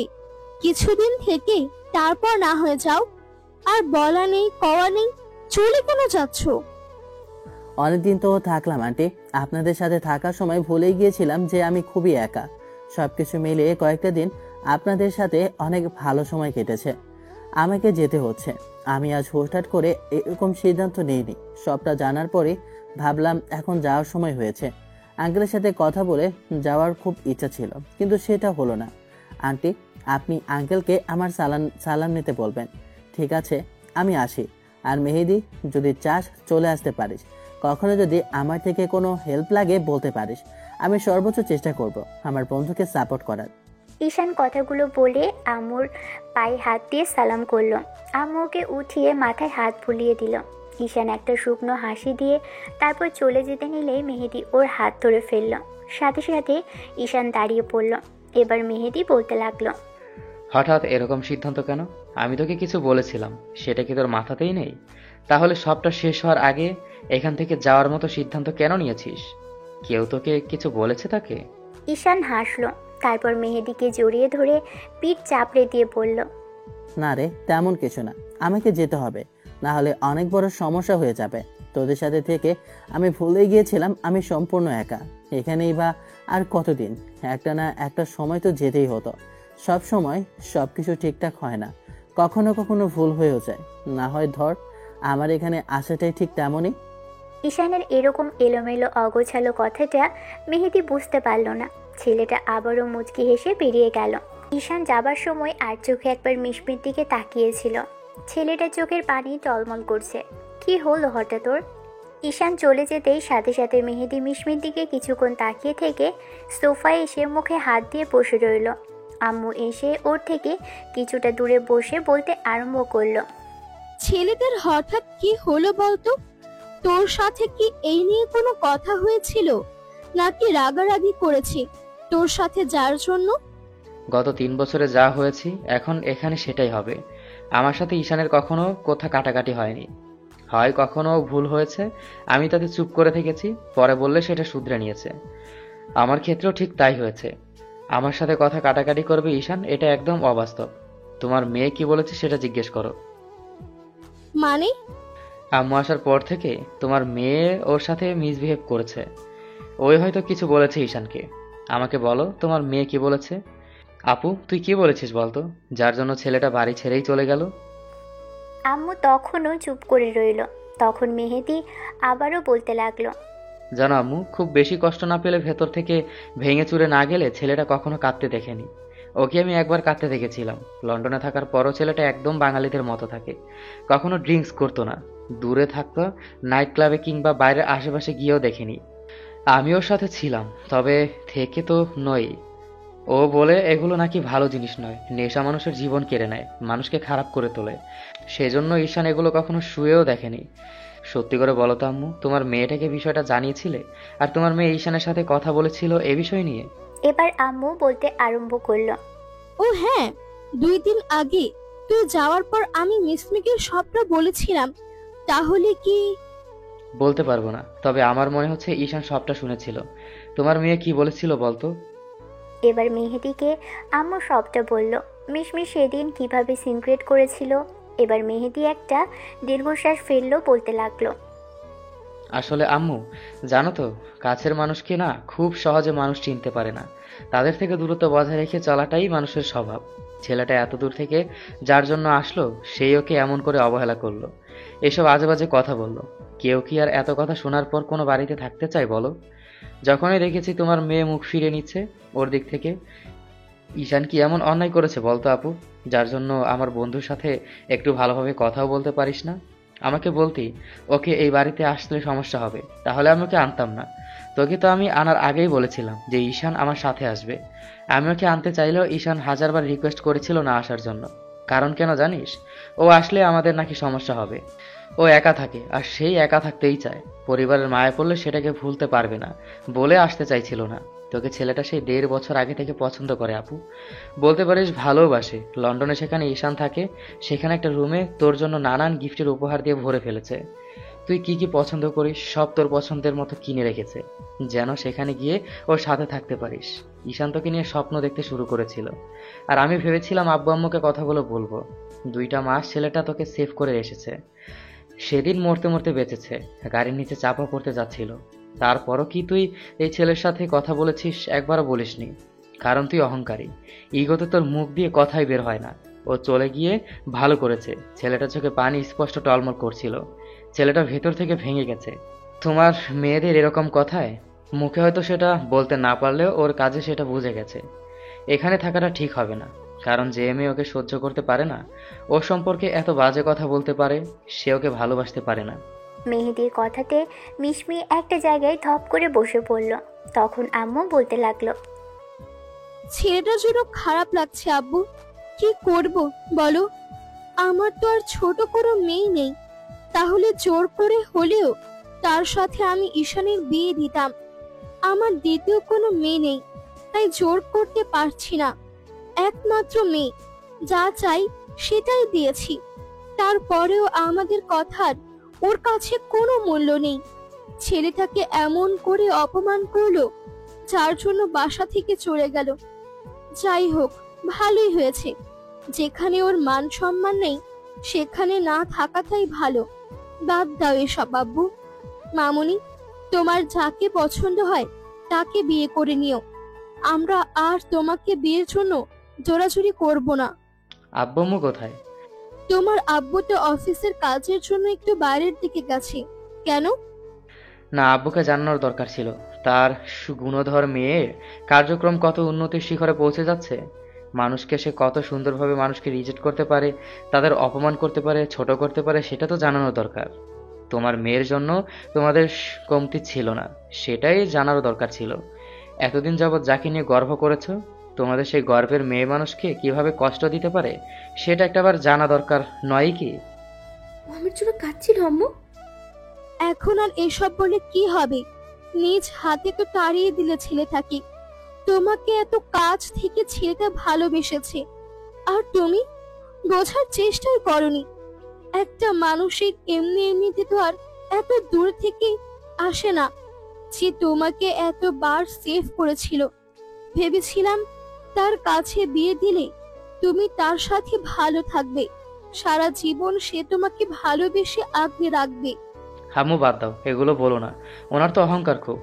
হে এত বড় লোকের মেয়ে, আর বাইরে থেকে আসা একটা ছেলের সাথে কি করে বিয়ে করবে, তাই না বলো? তার উপর ছেলেটা লম্পট লাফাঙ্গা, তাকে কেউ বিয়ে করে নাকি? মেহেদি উঠে যখনই রুমের দিকে যেতে নিবে, তখনই মিশমি ওর একটা হাত ধরল আর বলতে লাগলো। আমাকে যা বলার বলিস ভাইয়া, এখন আমাকে একটু এয়ারপোর্টে দিয়ে না, চল না। আমি ওকে বুঝিয়ে ফিরিয়ে আনবো। আমি ওর কাছে মাফ চাইবো, দরকার বলে বিয়ে করে নেবো আজকে। ও আমার এত কাছে দেখে ভালোবেসে গেল, আর আমি বুঝতেই পারলাম না। তুই একবার কেন আমাকে কেন বললি না ও আমাকে ভালোবাসে? আমাকে ছেড়ে অন্য কিছু কল্পনাও করতে পারে না। যাকে সহ্য করতে পারো না তাকে ভালোবাসার কথা বললে সেটাকে বিশ্বাস করবে? ঈশান তোমার জন্য এত কিছু করেছে, তোমাকে এত ভালোবেসে, সেজন্য তোমার ভালোবাসা এখন উতলে উঠেছে। এটা তোমার আবেগ আপু, তোমাকে এসব নিয়ে ভাবতে হবে না। ও চলে গেছে, যাক, ও অন্য কাউকে বিয়ে করে নিক, সেটাই ভালো হবে। তুই চুপ করবি? মেয়েটা কাঁদছে আর তুই এইসব বলছিস? যা, ওকে নিয়ে এক্ষুনি এয়ারপোর্টে যা। ছেলেটাকে ফিরিয়ে আন, আর কোথাও যেতে দিব না ওকে। প্লিজ ভাইয়া, যা বলার পরে বলিস, এখন সময় নেই। ও চলে গেলে আমি আর ওকে কি করে ফেরাবো? ঠিক আছে চলো, কিন্তু রাগ তুমি ভাঙাবে, আমি ওকে কিছু বলবো না। আর ওর রাগ সম্পর্কে কিন্তু তোমার ধারণা নেই, সেটা কতদিন ভাঙবে তার ঠিক নেই। মিশমি কেঁদেই চলল। সারা রাস্তা কাঁদতে কাঁদতে হেঁচকি তুলে ফেলেছে। এয়ারপোর্টে এসে গাড়ি থামাতেই মিশমি দৌড়ে ভিতরের দিকে চলে গেল। কিছুক্ষণ খোঁজাখুঁজি করে দেখা গেল ঈশান কারোর সাথে কথা বলছে। ঈশানকে দেখেই যেন মেয়েটার শরীরে প্রাণ ফিরে পেল। মিশমি দৌড়ে গিয়ে ছেলেটাকে পিছন থেকে চাপটে ধরল। ঈশান হকচকিয়ে গেল। কিছু বুঝে ওঠার জন্য কিছুক্ষণ চুপ করে রইল। তারপর যখনই পিছনের দিকে ফিরতে নেবে তখনই মেহেদি এসে ওর পাশে দাঁড়ালো। ঈশান আর চোখে মেহেদির দিকে চেয়ে অবাক চোখে তাকিয়ে রইল। মেহেদি মুচকি হাসলো। এরই মাঝে মিশমি ফুপিয়ে ফুপিয়ে বলতে লাগলো, আমার ভুল হয়েছে ঈশান, আমি তোমাকে চিনতে পারিনি, বুঝতে পারিনি তুমি আমাকে এত আগে থেকে ভালোবাসো। আমাকে কেন বলনি? আমি তোমাকে সেদিন ওইরকম সব বাজে কথা বললাম, তারপরও একটাবার আমার সাথে কথা বলতে যেতে পারতে। তুমি আমাকে কতটুকু ভালোবাসো? আমাদের বিয়ের কথা বলেছিল, আমি তোমাকে মানতে পারছিলাম না। আমি ভেবেছিলাম 8-10টা বাইরের ছেলের মতো তুমিও ঠিক তেমন। কিন্তু আজকে ভাইয়ার থেকে তোমার কথাগুলো জানার পর বুঝতে পেরেছি তুমি আর 10টা ছেলের মতো নও, সবার থেকে আলাদা। তার জন্য প্লিজ আমাকে মাফ করে দাও, এরকম ভুল আর হবে না। প্লিজ ফিরে চলো, আমি তোমাকে ফিরিয়ে নিতে এসেছি। ঈশান হতভম্ব হয়ে রইল। কি বলছে মেয়েটা? আর কেউ ওকে জড়িয়ে ধরছে সেটাই বোঝার চেষ্টা করলো। কানে বাজতে লাগলো ওকে ভালোবাসে আর ওকে ফিরিয়ে নিতে এসেছে। কথাগুলো শুনে ঈশান মেহেদির দিকে তাকিয়ে রইল। ছেলেটা একটু মুচকি হাসার চেষ্টা করে বলতে লাগলো, হতভাগা, যাকে ভালোবাসি সে তাকে ফিরিয়ে নিতে এসেছে, তোর জন্য কাঁদছে। তোর কি একটুও মায়া হচ্ছে না? আমার আপুকে কাঁদছে, কান্না থামা। আপু তার ভুল বুঝতে পেরেছে, এখন তুই অন্তত জেদ ধরে বসে থাকিস না। আপু কিন্তু খুব ইমোশনাল, ওকে কিছুতেই বাঁচাতে পারবো না। আর তুই যদি ইগনোর করিস তাহলে কিন্তু উল্টোপাল্টা কিছু করে বসবে। ঈশান মেহেদির কথাতে যেন হুঁশে ফিরল। এবার ঈশান মিশমিকে ছাড়িয়ে নিল। সাথে সাথে মেয়েটা আবারও সামনে থেকে ঈশানকে জড়িয়ে ধরতে গেলে তখন ঈশান মিশমির থেকে দূরে সরে গেল আর হাতের ইশারায় থামিয়ে দিয়ে বলতে লাগলো, আপনি এখানে? আর মেহেদি, তুই ওনার সাথে এখানে কেন? আমি তো কিছুই বুঝতে পারছি না। এতক্ষণ যাবত তোকে কি বলেছি? তুই কি একটুও বুঝতে পারছিস না যে আপু তোকে ভালোবাসে? আপুর চোখের পানি দেখে কি তুই বুঝতে পারছিস না আপু সত্যি সত্যি তোকে ভালোবাসে? আজব, আমার জন্য একটু কান্না করলো তাতেই আমি বিশ্বাস করে নেব? উনি আমার সাথে ভালোভাবে কথাই বলে না, তাহলে আমাকে ভালোবাসে কিসের উপর ভিত্তি করে? তাছাড়া আমি ওনার অচেনা, ওই চোখের পানিটা সত্যি হয়তো কৃতজ্ঞতা স্বরূপ তাই কান্নাটা করছে। বিশ্বাস করো, আমি সত্যি এরকম কিছু মিন করিনি। আমি সেদিন রাগের মাথায় এসব কথা বলে ফেলেছিলাম। এসে যত পারি শাস্তি দাও, তারপর আমাকে ছেড়ে যেও না। এখান থেকে চলে গেলে আমি তোমাকে কিছুতেই বোঝাতে পারবো না, রাগ ভাঙাতে পারবো না। তুমি এখানে থাকো, আমার উপরে রাগ করে থাকো, কষ্ট দাও, তারপর এখান থেকে চলে যাও না প্লিজ। আজব, আমি আপনাকে শাস্তিই বা কেন দেব, আর কষ্টই বা কেন দেব? তুমি আমাকে ভালোবাসো, আমি ভাইয়ার থেকে সবটাই শুনেছি, বুঝতে পেরেছি তুমি আমাকে কতটা ভালোবাসো। ভালোবাসার মানুষকে হারিয়ে আমি কি করে ভালো থাকবো? আব্বু আম্মু তোমার সাথে বিয়ে ঠিক করেছিল, এরকম কথা শুনে রাগ হয়ে গিয়েছিল। তারপর তুমি আমার জুনিয়র, মানতে পারছিলাম না বিষয়টা। কিন্তু এখন সবকিছু শোনার পর মনে হচ্ছে যে অন্যায় করেছি তোমার প্রতি। দয়া করো, আমাকে ছেড়ে যেও না। বুঝতে পারছি যে তোমার প্রতি আমার দুর্বলতা ছিল, আর সেটা সবটা শোনার মধ্যে দিয়ে প্রকাশ পেয়েছে। এত কিছুর পরও আমি বুঝতে পারছিলাম না যে তোমার জন্য এত খারাপ লাগা কিসের জন্য। তারপর যখন তোমার ওই কান্না ভেজা চোখ বারবার চোখের সামনে আসছিল, আমি বুঝে গিয়েছি যে আমি তোমাকে ভালোবাসি। আমি বলছি, প্রকাশ করো বা না করো, আমি করছি। আমি সত্যি তোমাকে অনেক বেশি ভালোবাসি ঈশান, আই লাভ ইউ। সেটা তো আর সম্ভব না, আমি এখন চলে যাচ্ছি। তাছাড়া একটা বাজে ছেলে বিদেশে 8-10টা মেয়ের সাথে সম্পর্ক করে বেড়েছে, কোথায় কয়টা গার্লফ্রেন্ড রেখেছে তার ঠিক নেই, তাই না? আমাকে না চেনেন না জানেন, আমি তো আপনার ভাইয়ার বন্ধু, আপনার তো নয়। আমি আপনাকে বিশ্বাস করব? এত কথা যদি আমার থেকে শুনতে তাহলে আপনি বিশ্বাস করতে পারতেন। বললাম তো ভুল হয়েছে সোনা, বিশ্বাস করো, আর কখনো এরকম কিচ্ছু করবো না। এবারের মতো মাফ করে দাও, আমি ভুল করেছি। তার জন্য দরকার পড়লে কাঁদাও, মারো, বকো, যা ইচ্ছে তাই করো, তারপরে এরকম করে দূরে সরিয়ে দিও না। আমি থাকতে পারবো না তোমাকে ছাড়া। থাকতে পারবেন কিনা সেটা আপনার বিষয়, আপনার ইগনোরটা আর যাই হোক, আমাকে তো সহ্য করতে হবে না। দেখুন ম্যাডাম, আমি আপনাকে ভালোবাসতে পারবো না। দেখি বিদেশে গিয়ে ওইখানে আমার কয়েকটা গার্লফ্রেন্ড জোটে কিনা। আপনার থেকে সুন্দরী হবে এইটা আমি শিওর।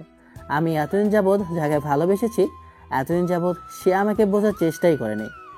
এই ওকে এখানে নিয়ে এসেছিস কেন? তোকে বলেছি না যে এসব বিষয়ের মধ্যে তুই নাক গলাবি না? আমাদের পার্সোনাল বিষয়ে কিন্তু তোকে আমি অ্যালাউ করবো না। ঈশানের মুখে এইসব কথা শুনে মিশমির খুব খারাপ লাগছে যে ছেলেটা খুব বেশি রাগ করে আছে। বুঝতে পারলো ছেলেটাকে আদরের স্পর্শ ছাড়া কিছুতেই মেনে নেবে না, আর রাগ কমবে না। মিশমি আবারও ঈশানকে জড়িয়ে ধরল, গলাটা দুহাতে জড়িয়ে ধরে ফুপিয়ে উঠল। ঈশানের বুকে মুখ গুজে দিয়ে রেখেছে, মেয়েটা কেঁদেই চলেছে। কতক্ষণ যাবৎ কান্না করলো, ঈশান কান্না থামাচ্ছে না, আর মেয়েটাও থামছে না। মিশমি শক্ত করে ঈশানের শার্টের কলার খামচে ধরে বলতে লাগলো, তুমি তুমি আমার বাবু, শোনা প্লিজ রাগ করে থেকো না, করে যা। আমি তোমাকে ভালোবাসবো, অনেক আদর করব, খুব শীঘ্রই বিয়ে করে নেব। আমার দিকে থাকো, কথা বলো একটু। মিশমির এরকম বাচ্চা সুলভ কথা শুনে খুব হাসি পাচ্ছিল। মেয়েটার কান্নাকাটি দেখে ঈশানের ইচ্ছা করছিল ওকে বুকের সাথে জড়িয়ে নিতে, কিন্তু কেন জানি রাগ হচ্ছিল। এত কাছে থেকেও যাকে বোঝাতে পারেনি ও কতটুকু খারাপ কিংবা ভালো। আসার পর থেকে ঈশান কখনো যার দিকে বাজে নজরে কিংবা এরকম কোনো ইঙ্গিত করেনি সে কিনা ওর সম্পর্কে এসব কথা বলল। তাছাড়া ওর দিকে এমন কোনোভাবে তাকায়নি যার জন্য মিশমি বুঝতে পারবে যে ঈশান ওকে পছন্দ করে। এরকম কোনো ইন্টেনশন ঈশানের ছিল না। কথাগুলো ভেবেই ছেলেটা এবার মেয়েটাকে ছাড়িয়ে নিল, তারপর চোখের পানি মুছে দিয়ে বলতে লাগলো, দেখেন ম্যাডাম, এটা সম্ভব না, কারণ আমি একবার যে কথা উইথড্র করে নেই সেটাকে আমার পক্ষে আর আবার আগের মতো করে ভাবা সম্ভব না। আপনি ভাইয়ের সাথে বাসায় চলে যান, তবে পরবর্তীতে যদি বিয়ে হয় তখন না হয় হাজব্যান্ড নিয়ে লন্ডনে আসবেন হানিমুনে। আপনাদের হানিমুনের সব খরচটা আমার। তারপরে এখন আমার পক্ষে আর এসব সম্ভব হচ্ছে না। যখন মন স্থির করেছিলাম যে আঙ্কেল আন্টির কথাতে আপনাকে বিয়ে করে নেব, কিন্তু আপনি আমাকে রিজেক্ট করে দিয়েছেন। এখন তো আর কোনো প্রশ্নই আসে না আপনাকে মেনে নেওয়া। যাই হোক, আপনি বাসায় চলে যান। আর হ্যাঁ, আমি আপনার ওপর রাগ করিনি। রাগ কার ওপর করে থাকবো? আপনি আমার গার্লফ্রেন্ড না বউ। আমি চিনতাম না, জানতাম না, তাহলে আপনার উপর রাগ করার তো কোনো প্রশ্নই আসে না। আপনি চলে যান ম্যাডাম, আর আমাকে ফেরাতে পারবেন না। আঙ্কেল আন্টি বললেও আমি আর ফিরবো না। বাংলাদেশের আসার শখটা মিটে গেছে। মিশমি ঈশানকে আর কোনো কথা বলতে দিল না। না না, ঠোঁটে কিস করেনি। মুখের দুই পাশে হাত রেখে পা দুটো একটু উঁচু করে ঈশানের সারা মুখে কিস করতে শুরু করলো। বাচ্চাদের মতো চুমোতে ভরিয়ে দিতে লাগলো সারা মুখে। ঈশান চোখ জোড়া বন্ধ করে নিল, আর রাগ করে থাকতেই পারল না। মেয়েটার কোমর জড়িয়ে নিজের সাথে মিশিয়ে নিল। মিশমির এরকম কর্মকাণ্ড দেখে মেহেদি আর সেখানে এক মুহূর্ত দাঁড়ালো না, কারণ ওর মাথা খারাপ হয়ে গেছে। দুলা ভাই আর বোনের এরকম রোমান্টিক মুহূর্তে ছোট ভাইয়ের এখানে থাকা উচিত নাই, তাই দূরে চলে গেল। ঈশান মিশমির দিকে হাঁ করে তাকিয়ে আছে। মেয়েটাকে কোমর জড়িয়ে নিতেই মিশমি ওর রাগ ভাঙানোর জন্য শার্টের কলার আঁকড়ে ধরে ঈশানের ঠোঁট জোড়া দখল করে নিল। এক মুহূর্তে ঈশানের শরীরে যেন বিদ্যুৎ খেলে গেল। ঘোলা চোখের মণিগুলো বড় বড় হয়ে গেল। মিশমি আদুরের স্পর্শে ঈশান মিনিট খানিকের মধ্যে ওর রেসপন্স না করে পারল না। নিজের সাথে শক্ত করে চেপে ধরে ইচ্ছা মতো রেসপন্স করতে আরম্ভ করলো। 2 মিনিট যেতে না যেতেই যখন ঈশান বুঝতে পারল আশেপাশে সবাই তাকিয়ে আছে, তখন মেয়েটাকে ছাড়িয়ে নিল। এবার ঈশান মেয়েটার চোখে মুখে কপালে গালে চুমুতে ভরিয়ে দিতে লাগলো। মেয়েটা চোখ বন্ধ করে নিতেই ঈশান ওকে বুকের সাথে জড়িয়ে নিল। মাথায় হাজারটা চুমু দিয়ে বলতে আরম্ভ করলো, দিলেন তো চুমু দিয়ে রাগটা ভাঙিয়ে। এমন করে কেউ কিস করে? আমি তোমার রাগ পাকানোর জন্য এসেছি, তাই করেছি। রাগ থাকলে বলো, আমি আরেকবার করি, তারপর রাগ করে থেকো না প্লিজ। এমন একটা বউ পাবো সেটা ভাবলে কি আর রাগ করে থাকা যায়? ঈশানের কথাতে মিশমি লজ্জা পেল। ঈশানের বুকের সাথে মিশে যাওয়ার চেষ্টা করতেই ঈশান আবারও মেয়েটার চুলের ভাঁজে একটা কিস করে বলতে লাগলো, I love you. I love you too সোনা, এন্ড সরি সোনা, আই এম রিয়েলি সরি। ওইটা শোধে আসলে বাসর করে শোধ তুলব। এখন চুপচাপ থাকেন, এমন করে চড়িয়ে রাখতে দিন। তো ভালো থাকুক ভালোবাসা। দেখা হচ্ছে অন্য কোনো দিন অন্য কোনো গল্পে। ততদিন পর্যন্ত সুস্থ থাকবেন, ভালো থাকবেন, আর আমাদের সাথেই থাকবেন। ধন্যবাদ। আল্লাহ হাফেজ।